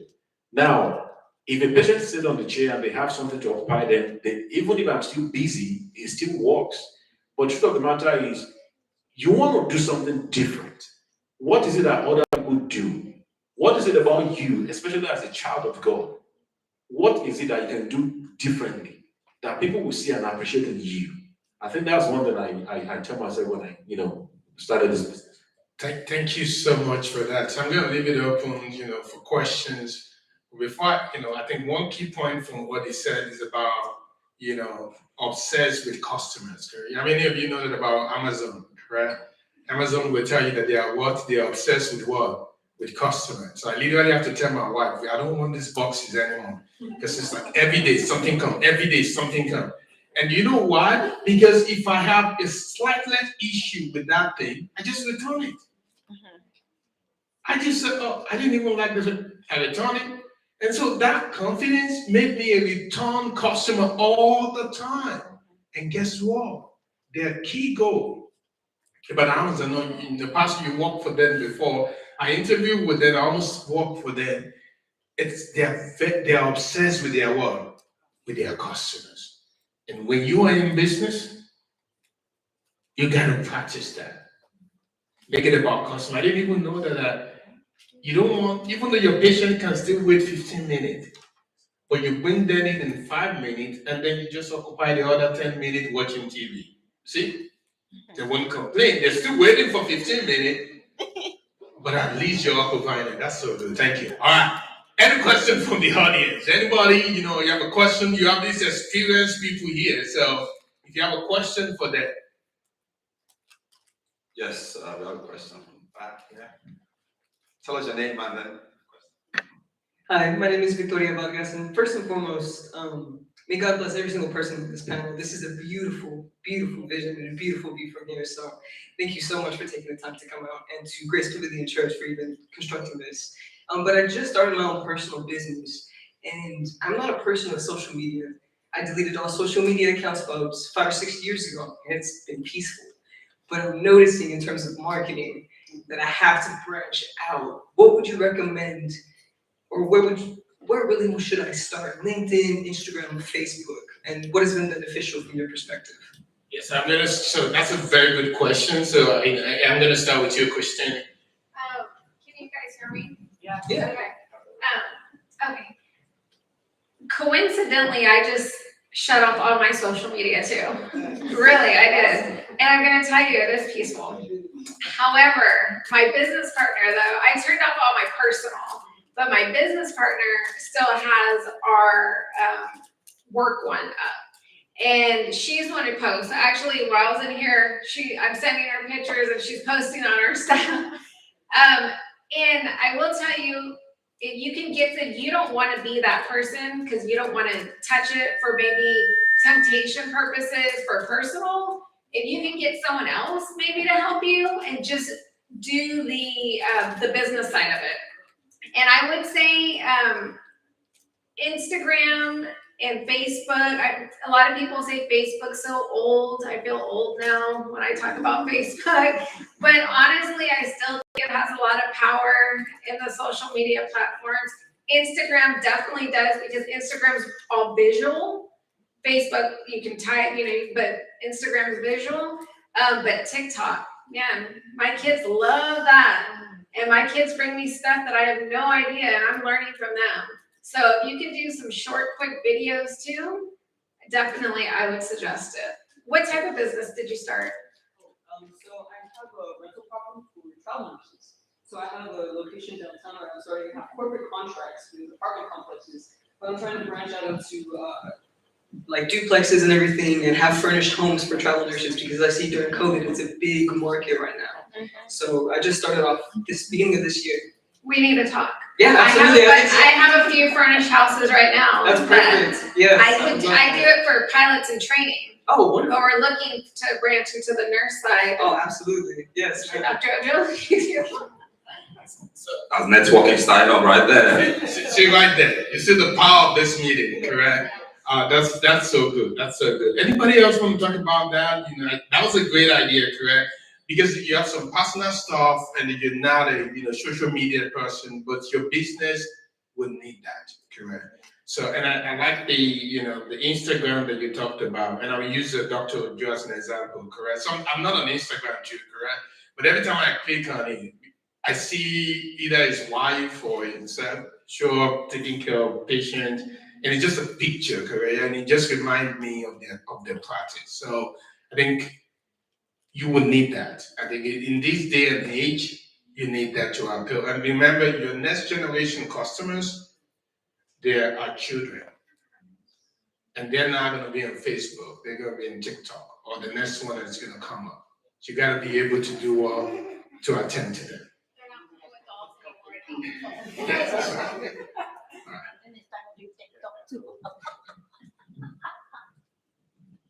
I just want to add, me, I'm not that too into the social media because, yeah, it's so tempting and it's killing my time. So what I did, we hired virtual assistants. They're lifesavers.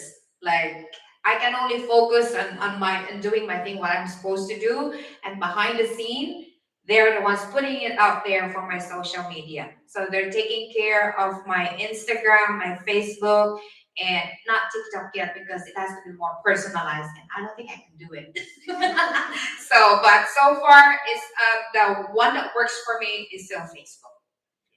Virtual assistants. Thank you. Any other question? Another question? Okay. Good afternoon, brothers and sisters in Christ. Thank you so much for those of you who organized this event, and thank you, Pastor. It's just impressive. I'm Dr. Alma Ingram. I'm the founder and CEO of a company called Let's Take a Look, Let's Take a Drip in Ingram Formulations. I'm a clinical formulator with 42 years of experience. I have a question for each of you that I'm just going to address today, the CPA, Doctor. I was sent here by my CPA, who founded Let's Take a Look in 2010. It's the only cardiac non-invasive company serving 18 counties, from Oasis County to Harris County, with 9 employees. My CPA wants me to close one of my companies, and she feels like my income on the Ingram formulation side, I've overhired. So that's a problem there. I need some advice on at what point do you downsize employees when you have 9 for one company, 7 for one company, profitable, and then one that's not profitable. And I'd like to hire you as my consultant to help Ms. Maria. If it wasn't for my CPA, I would not have met sweet Miss Kate here, and I look forward to working with all of you. I have patients that need a dentist. I'm opening a cardiac rehab center underneath the doctor of PT. My business partner, Dr. William Wood, is a cardiologist, but if you could give me some advice on that specifically, I really appreciate it. The company was founded on Hosea 4:6, where the people perish due to lack of knowledge, and the company has 11,000 patients, and I've had 0 deaths in my practice in the last decade. God bless you. Thank you very much, man. That's practical, right there, practical.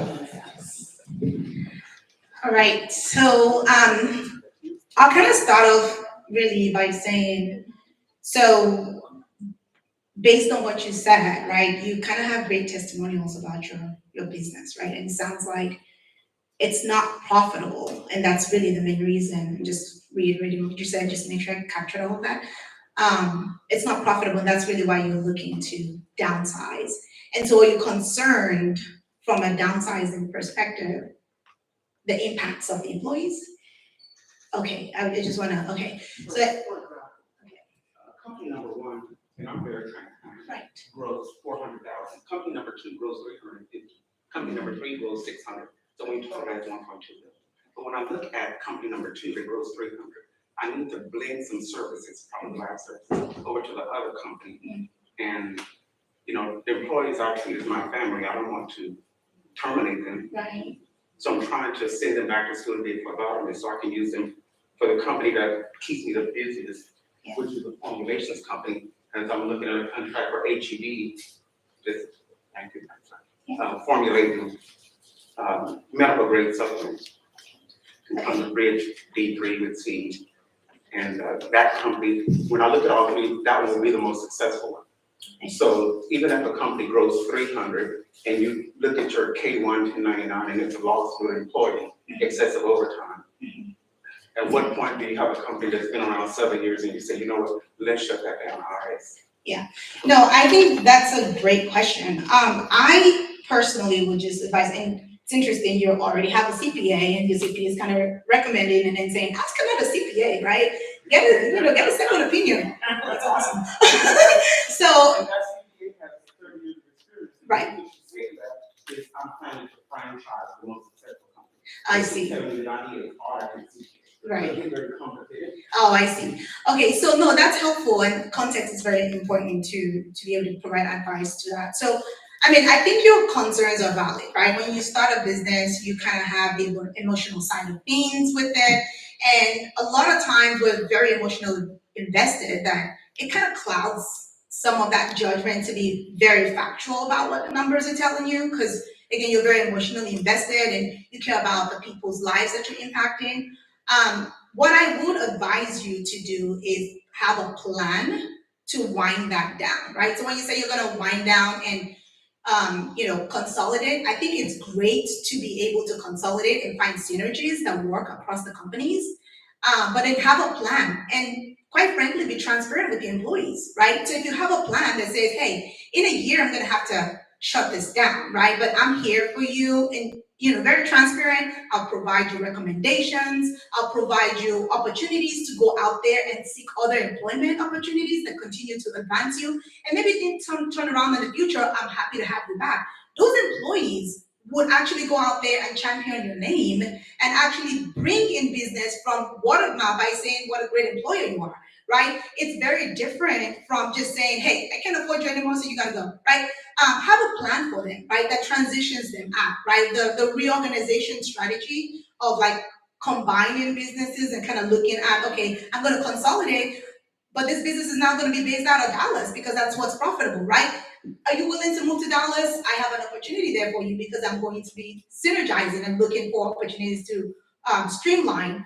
And if they're open to that, then yeah, they'll pack their bags, they'll be loyal to you, and they'll go with you. If they're not open to that, you're also providing the avenues for them to find something else. And you're being supported in that way. But you always have to be realistic with your goal, right? If you are not successful financially, I would add that, you cannot impact the lives of people in a positive manner, right? If your business is not successful, then really you kind of holding back onto those employees, you kind of bottlenecking them into being able to advance and kind of channel their careers into the next level. And so if you're really an advocate of like seeing where careers, like seeing improvement in people and seeing where that takes them to that next level, you will be willing to let them go, pursue other avenues, and you would not take that personal, right? So you will encourage them in that way. So as long as you have a plan, you can communicate that to them, you can help them put goals in place to help them advance their career, whether it's with you in that combination, business combination, or it's with some other employer that's gonna continue to help them propel their career to the next level. And when your business is in a much better financial position, they will always come back and work for you. Yeah, so let me, as a fellow CPA, let me say this. And it's a business. And the bloodstream of a business is what? is what? It's cash flow. The daily cash flow. And if it's not flowing, you've got to call the play. The same play that you're about to call, big companies like Google, Amazon, USA, they're calling that play every day. They're looking at their pipeline, they're looking at the business product line at the time and which one is profitable, which one is not, which one is going to let go. They don't start from the emotion. Now, I'm a believer, but I have to tell you, in business, you don't start with the emotion. The emotion will come into play because we have to treat people with respect and dignity. It's important. But don't start with emotion because, like his wife just said, that's going to cloud your judgment. Start from the flow, the blood of that business. And if it's not flowing, then the business is going to die. And then you're going to cut the place. That's the first thing. Take out the emotion. The numbers don't lie. Number is number. You can pray over it. You can fast over it. You can call your pastor to anoint it. But number is what? Number is what? Number. Okay. Yeah, so it won't change. It's number two. You gotta take advantage of the opportunities that you have. Don't be too quick to wind down. Plan, like she said. You gotta take advantage of the write-ups, the potential write-ups that you may have. You gotta take advantage of the things that you can actually make money by winding down. You have to look at your taxes that you're paying. You have to look at some debts that you're paying. You have to look at how do you come out clean. Big companies, I've worked for Fortune 15, I've worked for Fortune 14. They come out cleanly because they plan for it. And so you got to look at those employees, you can actually give them some money that will help you with your taxes in the other companies where you're making money. Because two things, you either pay those money to the government or you pay to those 2 or 3 guys and they will never forget about you. And it's still money that's going to come out of you anyway. So your plans, your tax strategy is very important. So your CPA should be consulting, should be talking to you about, okay, we want to wind down, what are our plan strategy, correct? What are the laws and the regulations, the things that we're supposed to focus on, correct? Very important that you understand that before you wind down. But don't forget, take the emotion out of it.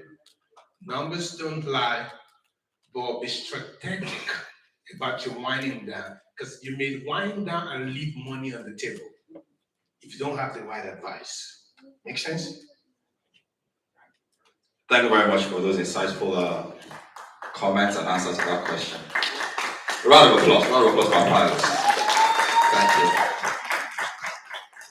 you. Is there another question? I have some questions. A question? I think we originally had a question. Okay.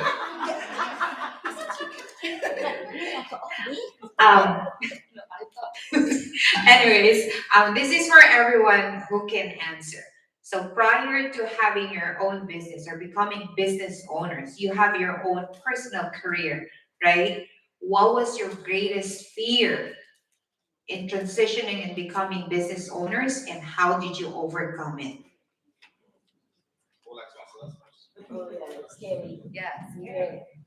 Yeah, I think that's a very great question. And the way I want to see that is, in life, you definitely face challenges. There's something they call fear. Fear is not just going to get banished. When you're embarking on a journey, I was just speaking with Kristen this morning, talking about the sound that flew one time, the turbulence, and he got scared. Now he's thinking about maybe not flying again. Before I started my practice, I was working for someone, and I saw the way the business was going down financially.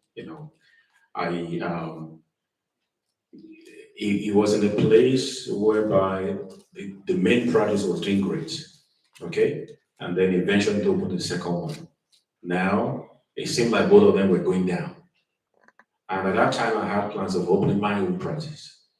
And I was like, wait a minute, is this what I'm going to face as well? So fear came in, but from a believer's standpoint, I understood some steps he took that I shouldn't take. Okay. And I told myself, okay, so I said, he did this in a very wrong way. But one thing that I think has helped is the word of God. When you have a solid foundation in the word of God, it propels you beyond your fear. The devil would definitely want to throw some things at you to tell you that, oh, wait a minute, your brother is failing in his own business. In fact, shortly after we started our own practice, there was a friend of mine, a colleague, who started his own practice, like maybe 6 months afterwards. And 2, 3 months into his own practice, he told me, hey, Dr. Ojo, you know what? I'm going to sell my practice. And I'm like, wait a minute, you started pretty much after me. And he said, I want to sell my chair, I want to sell this, I want to sell that. And I'm like, there's something wrong. Before you embark on that journey, you need to understand where you're going to. And you need that solid foundation. Couple of days, I think it was, we're talking about you withstanding the storm. When you're in a storm and you have God on your side, the ship will never wreck. So the first thing we need to hold on to, if you're a believer, is God. When you have God, no matter what it is, no matter what the challenge might be, no matter what, if the blood is not even flowing, like you rightly said, in terms of your finances, that you don't have money and cash flow, there's no business that will survive without cash flow. But when the foundation is solid, that fear can't pull you down. Your business is never going to fail when you have that going with God. So I had that understanding because I've seen it firsthand. I was working in there, salary wasn't being paid, things were going wrong, and I'm like, I want to start my own practice as well. How am I going to face this? But the truth of the matter is, I've started my practice now, 3 years now down the line. I've seen people come talk to me, hey, Dr. Ojo, you're doing great. There's this doctor that I want to sell his own practice. There's a practice I saw for sale over there. Are you ready? And I tell myself, I've not heard God speak to me. When people tell me and say, I haven't heard God clearly. In fact, there's a text message that still came on Thursday.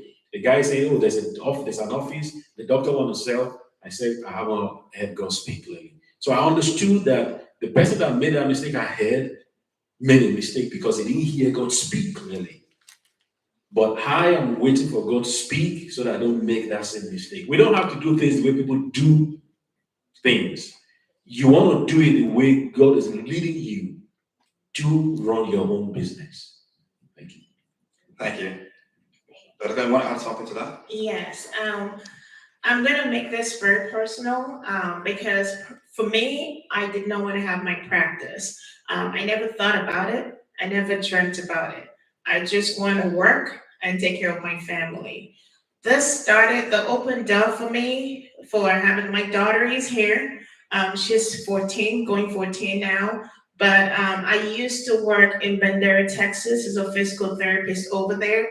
And I do have, at the time, she was not 1 year, a couple of months old, and my baby was sick. She was having a really high fever, and I was called. So driving all the way from Bandera, Texas into San Antonio with all the hills and not even seeing what's in front of you. I'm so scared trying to just go home and pick her up. And I remember telling my director of rehab then and say, well, I have to go. A lot of things are going through my mind because she's always constantly sick. Getting into San Antonio, I got a call. I barely got into San Antonio, and I got a call from my daughter's school, and the nurse said, well, I have your daughter here. She's not feeling good. So I said, put her on the phone. And I said, Annabelle, please hold on, because I want to go pick up Ariana, and I need to take her to the hospital. And she's like, Mommy, I don't feel good. I said, can you breathe? Are you okay? You know, Mommy's a doctor, right? You'll be okay. She said, oh yeah. And that was it. I just wanted her to just be quiet so I can go pick up my daughter. But eventually, the spirit, and I went to pick her up. And not paying attention to my kids behind me. Long and short of the story, she had an anaphylactic reaction to nuts because somebody had given her nuts to school. And the doctor coming to take my baby because she was vomiting on the front. And he looked behind me and he said, "Oh my God, what happened?" And I didn't pay attention as a mom because I was focused on the baby. And I looked and she was all swollen. Her vitals were dropping because he took her in, and that was that. And I remember going back to work and telling them and saying, "You know what? I just want to be PRN." You know, I was PT then, the lead, first PT there, and I said, "Well, I just want to be, you know, PRN at this time." And they were like, "Oh no, we need you to be here." Da da da. At the time, I had a PTA who was a pediatric physical therapy assistant, and he was like, "Oh, you can just do home health." I never wanted to do home health. I never wanted to work with kids. We do all of this at school, but you just choose what you want to do. But one thing I've learned over time is you have to be open to anything and everything because you never know what will come your way. Okay? And those were one of the challenges was being somewhere that's pretty new. So I had to pick up my kids' book and start it. And then the emotions comes into it when you work with people because you get really emotionally attached to them. Going to people's houses and being grateful to God that you have it right. Me thinking of my daughter being sick, I see sick kids. I see kids with autism, cerebral palsy, SMA, in the hospital bed, in the living room, having the trach. Parents can go anywhere. And that was where the vision came. And my vision was, I want to have a little therapy place for the kids like this, for them to come out. I just want to go to Walmart and partner with Walmart to give me toys. And so they could just come in there and pick stuff up. It was not something that just came to my mind like that. It was just based on what I was going through. Was I afraid? Absolutely. I remember my husband was saying the other day, it was just over dinner. My kids came up with a name. I said, "Oh, okay." People still try to figure out the name. I chilled it with, I'm like, "It's Annabelle and Ariana." It's 3 A's, you know, and it's family centered, it's one-on-one experience because that's just the way it came in. Okay. So there were fears of would people find me? Because there is a lot of medical, okay? There is Baptist, there's HealthLink, they everywhere, okay? There is Christus, they everywhere. But what makes you stand out? It just takes one breakthrough. There are times that I'll be in my practice. I started really small. When I say small, I'm talking about almost 300 square foot space. I am talking about one bed, one elliptical. I didn't even have a treadmill. But one thing I believe is just the use of my hands and communication, interact with people. There are times that I would cry because I only see 1 or 2 patients a week, and I still have to go, you know, to do my home health runs, and then I still have to come to the practice. But mind you, your bill is still going to be paid. Your EML system is still going to be paid. Your license and credentialing, all of those things is still there for you. But I just went and pushed it. It just takes one personal touch with somebody, and then your clientele starts to grow. I moved from my space to a bigger space, 725 square footage, barely when COVID started. And I had to close because my husband had COVID really bad. Okay, I was still trying to market. I don't know how to use Facebook. I don't know how to use Instagram. I still don't know. Okay, but then getting the right people to help you. And I got a call from a doctor once, and he said, "I have a patient who needs a walker." Okay, but because of the COVID, there's a lot of places that are closed now. But we have to be able to see if we can have the insurance. Is that way you can help me? And I remembered I was at home then, and I said, "Okay, get the patient to come over." And that was just my open door. This man has not met me before, and we had a meeting one time for societies of medical professionals. And he said, "You run your physical therapy practice?" He's a doctor, a well-known doctor here. And up to this moment, he is my mentor. Those are those challenges that comes up. Right now, we moved to a 1,700 square foot space, and I am blessed. Okay, those challenges have been coming. There's a fear of, "Oh my God, I'm moving. My bill is not, my rent is now 3 times. Okay, how would I? Okay, I have too many rooms. How would I fill those rooms?" Now I'm excited. I want to buy all these machines. Do I really need these machines? If I buy these machines, what clientele do I have that can help me to be able to pay off that machine?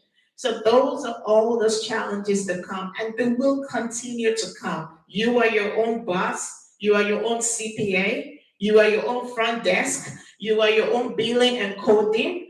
You are your own even marketing. Okay, and your marketing comes with that contact. I tell my staff, the first person sitting at the front, yes, you matter a lot. But if that person don't treat your patient right, or does not, get upset because the patient, I listen everywhere. They're like, Dr. Kemi, you're yours. You listen everywhere. Well, yes, I do because it's my business. I don't want to lose anyone. So I tell them, if you don't work hard to entertain that person and make them, they're coming with pain. They're frustrated. They're angry. I understand that. You have to understand that too. But once they come into the room, you can turn it around for good. Okay, so those are those challenges that we come up face every day. Thank you, thank you. That's so good. That's so good. Thank you. This is good. I know we're close to time. We Yes. have about 5 minutes to go or so. Yeah, I know somebody has a question in the audience, so we'll just take one more question. This has been great, correct? Yes. So let's take one more question. I like you're a master of everything. You are your own CPA, your own everything. My question is, well, let me go into the Bible because Moses was doing counseling from morning to night. And then his father-in-law, Jethro, finally told him to appoint people, elders. So my question is this. My business, I do construction, and I handle like everything. But however, when I decided that I don't want to work no more because of being younger. So, okay, anyway, the question is this. People keep calling me, and sometimes I get tempted. I go, I get some job, and then I say, okay, I'm going to do what Jethro advised Moses to do. So I assign the jobs to them, just give me a little fraction of profit. That's all I want. However, I discovered that they just keep messing up. That pushed me out there trying to correct or make sure that I keep my reputation. And I thank God I always keep my reputation. So I decided to start getting a bigger job. And then that really works good for me. However, it's just that maybe you get one in 3 months, 6 months. So how do you close the gap when you get a big job or smaller job? Because I'm trying to stay away from the small jobs anyway, because it's too much headache. Because the bigger job, I can just assign it out as a contract to the people, and I don't have no headache. Because if they don't do well, they're not going to get paid because I can get somebody else to come and do it right. Even though there's some loss every now and then, but thank God I'm always staying afloat. So my question is, how do I get, getting the right kind of people? Yes. And that ties into something that Kristen said at the beginning, and that was the question I was going to ask the panels. How do you hire the right people? How do you get the people that tie into your vision? You all hire people. So just tying to his question, how do you get the right people? I think it all starts with networking. It definitely starts with networking, finding the right, you have to find a lead in your support group. When I help anyone open up a business or expand or relocate, and I'm looking for commercial properties for them, I can run demographics for them first. For a dentist, how many patients per dentist are in the area? But I can be the lead on that, and then I can send it out to construction. So if you kind of find maybe a niche, like there's a niche, like I do healthcare real estate, if you did healthcare construction finish out, then I would always be sending you leads and you would weed everything else out and only focus in on that. And then from that person, then there's a financing person, right? Then there's a bank. Then there's a CPA, because the bank's usually gonna be the one to do the draws to pay you for the finish out. So now you get in with that person, but that person doesn't only work with me, they work with a lot of other people. And so I think that's what you have to do. I think you need to figure out what type of jobs do you actually want? And once you know that, then you can have your networking team of who you want to work with. Because if you put yourself out there to everybody, you can be jack of all trades. Everyone can do that, right? I mean, but if you find a niche and you just kind of zoom in on that, I think that's actually what makes people successful. It takes longer to get there because you're not out there touching so many people. But I say about 2 or 3 years, and you have exactly like what you're looking for in your business. Thank you. I'm going to just add this to what Christine just talked about. I think for you to be able to identify the kind of people you want, you need to know your own identity first. Now, if you've branded yourself to a level whereby people see what you stand for, then you can attract the kind of people that can work for you. And I'm going to say this: we have people that own their offices here. The greatest challenge when you own a business, a small business owner, is staffing. You can never get that right. Now, your mindset needs to start changing. If you have a staff that gives you 70% of what she can give, that is a blessing. Never expect that you're going to get like 100% from the staff. It's not possible. Now, when you're a small business owner, the onus is more on you to make that business thrive.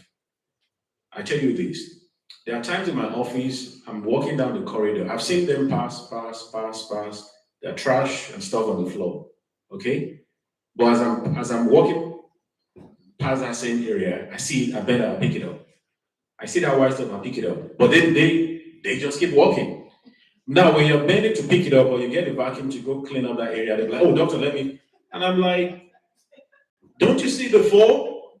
They will never see it because they don't have the same vision that you have. And they are not invested in that business as much as you do. You took the loan to start your business, right? You're thinking about profit. All what they're thinking about is their pay. Paycheck, let me get my pay, I'm good. Let me get my pay. So they will never do that. Now, when I was talking about the identity, now, there's a place I worked part-time before, okay? Till today, they call me to please come and help some days there. Now, if you go to my office, 80% of people that are my staff today, we've worked there before. In fact, one of my staff that just came told me, she said that if the owner of that office comes or see our picture in this office, she's going to say, Dr. Ojo, you're mean. Why? Because it seems like all the people that I have in my office, we've worked together before. People see you, people watch you, people want to see your identity. What's your branding? If you are the kind of people that people will love to work with, it's like when sugar attracts ants, they follow you. So wherever you go, they want to go with you. People say, hey, Dr. Oga, you're hearing, I want to just come work for you. I just want to be with you. I just want to work. And at times I tell them, there was someone that just joined me this past week, saying, she said she earns $24 an hour. I said, you know what? I can't afford to pay that right now. But she said, I don't mind. I just want to work for you. I know what I'm going to get. And she said she doesn't even mind settling for $19 per hour, if that's what it's going to take. So what am I saying?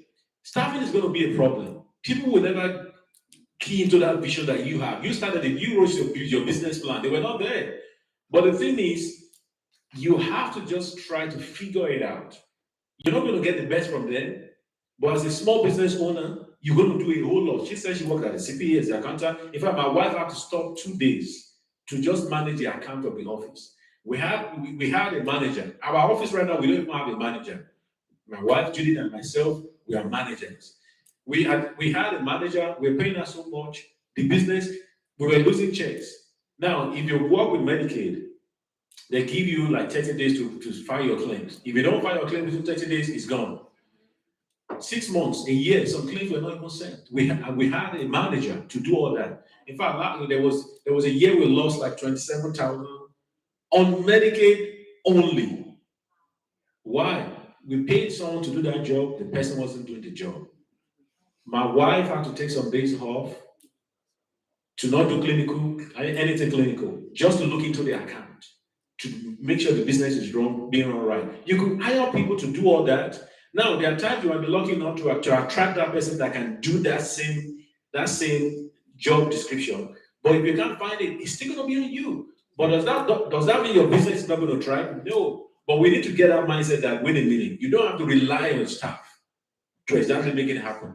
But whatever you can get from them, just take it and run with it. Thank you, Dr. Joe. That's really good. I mean, I think those are definitely great inputs from Christine and Dr. Ojo. The only thing I'm gonna add is, as much as, they're saying, like, it's hard to find critical talent out there, but when you do find that talent, I think it's important to invest in them, to be able to build them up so that they will want to continue to come back, right?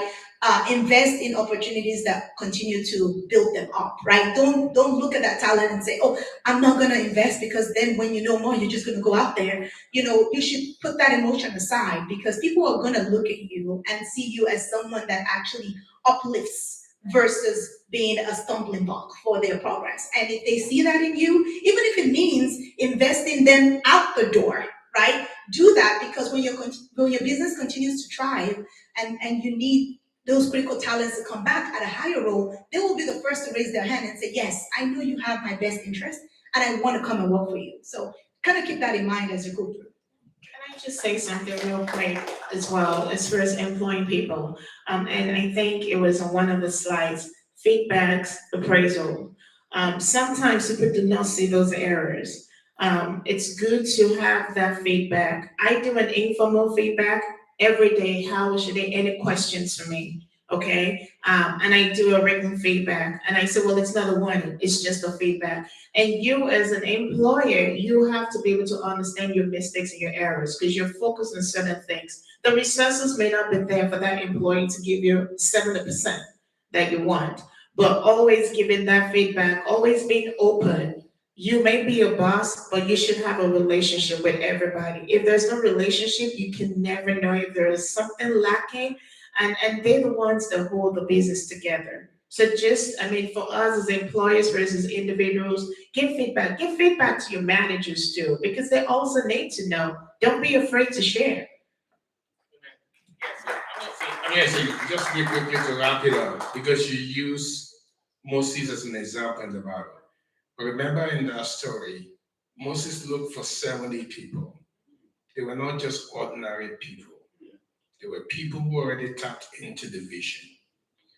Always, and I'm telling you that as a leader in corporate America, I'm telling you that business owners always take the emotion out of it when it comes to talent. Take the emotion out of it. 90% of the time, you have seen the handwriting on the wall, but you are blindsided by the emotion. Go for the best. The best, you just need to push them a little bit. Because of what Pastor said, they always want to level up. They're motivated to level up. The best attended this conference. That's right. Because they wanted to go back and make an impact in their companies. And if you find those people, all that you need is just a little bit of push. They will give you the best. So think about the talent before you bring them in.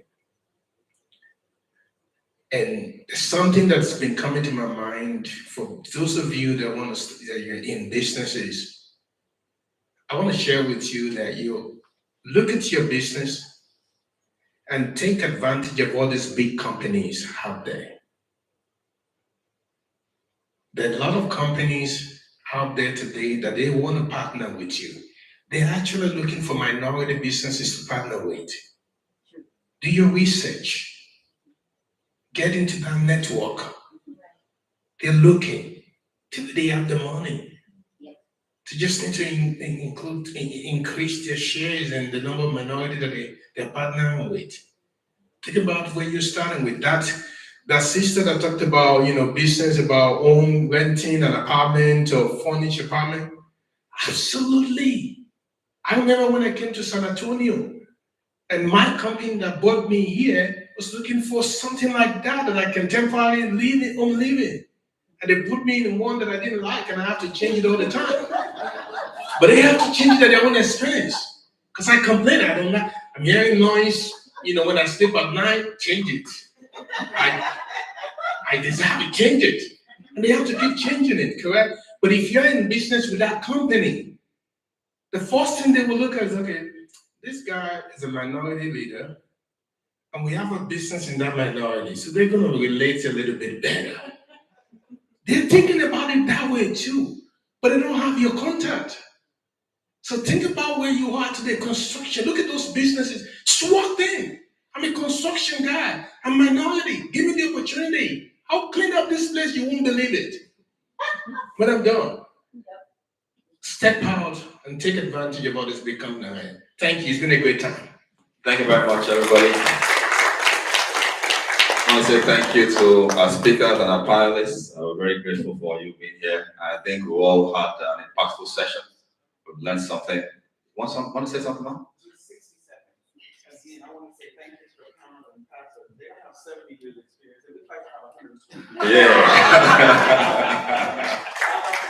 I feel like this activation, this is networking, it should take place again March or April with the same panel. I want to help with the cost of that, so I'll talk to someone. Thank you very much. Thank you very much. I appreciate that. Thank you very much. And then, just for our information, you have a feedback survey we need to do. I believe they share some cards around with a QR code for us to scan. Please, we'd like you to give that feedback before we leave. And then we also have gifts for our speakers and our panelists before we leave today. I would like to just present that before you get off the stage. So, Bumi, can you bring the gifts up, please? Just to say thank you for honoring our invitation, for taking the time, put your slides together, came out in the morning, early at 9 a.m. to come and present for us. We say thank you. Say thank you. It's been great. So when we planned this, I thank you, ma'am, for saying that, when Pastor asked me and said, well, let's plan this convention, and we put a lot of energy into it, and Dr. Akin, Sister Kelly, I want to acknowledge those people that planned along with us. And so we thank you so much for coming, and thank you, Pastor, for the opportunity. We're going to do this again, correct? There are people that join us online, correct? So, and the people that join online, and so we're going to do it again. The next time we're going to do it, we're trusting God that there will be more people that will attend. Because for those of you that attend today, you can see how impactful it is. That's why the feedback survey is very important, because we're going to use that survey as well to help us to prepare for the next one. So they're giving us the gift. I don't know. Do you give Pastor something too? Because he presented. All right, amen. Hallelujah. Because if he doesn't take, then I will just return mine. Amen. Hallelujah. Okay. All right. So, vote of thanks. Thank you. Thank you, Christine. Thank you, Sarah. Thank you, Doctor. Thank you, all of you. Thank you. And thank you so much in a short notice that I hope you've been blessed. And we thank you all of you. Thank you, Pastor, for the opportunity. Thank you for the audience. Thank you for those of you online as well listening to us. We greatly appreciate it.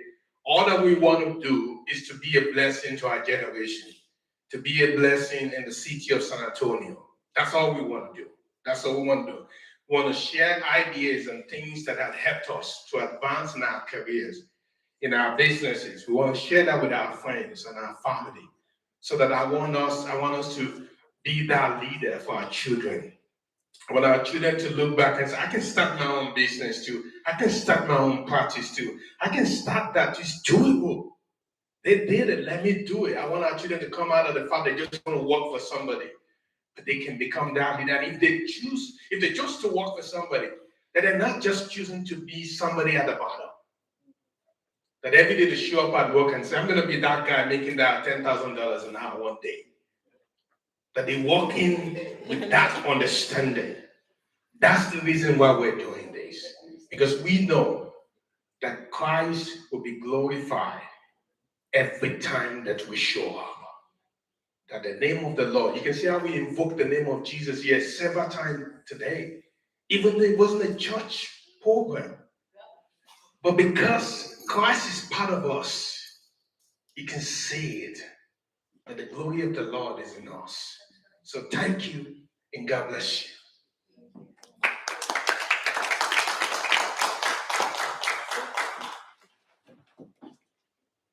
Make sure you give that feedback in the survey, please. That's cloud code, please. Oh, they want to take a picture. The panel is, let's take it. Yeah, let's take a good picture here.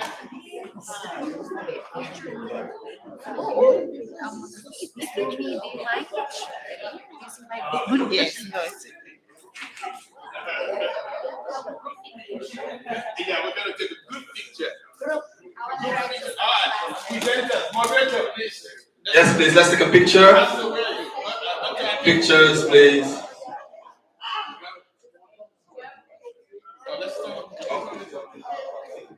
Okay. So that we don't have that. All our speakers, panelists, please, let's come take a picture. Let's take a picture, please. All right, Pastor. Where's the cameraman?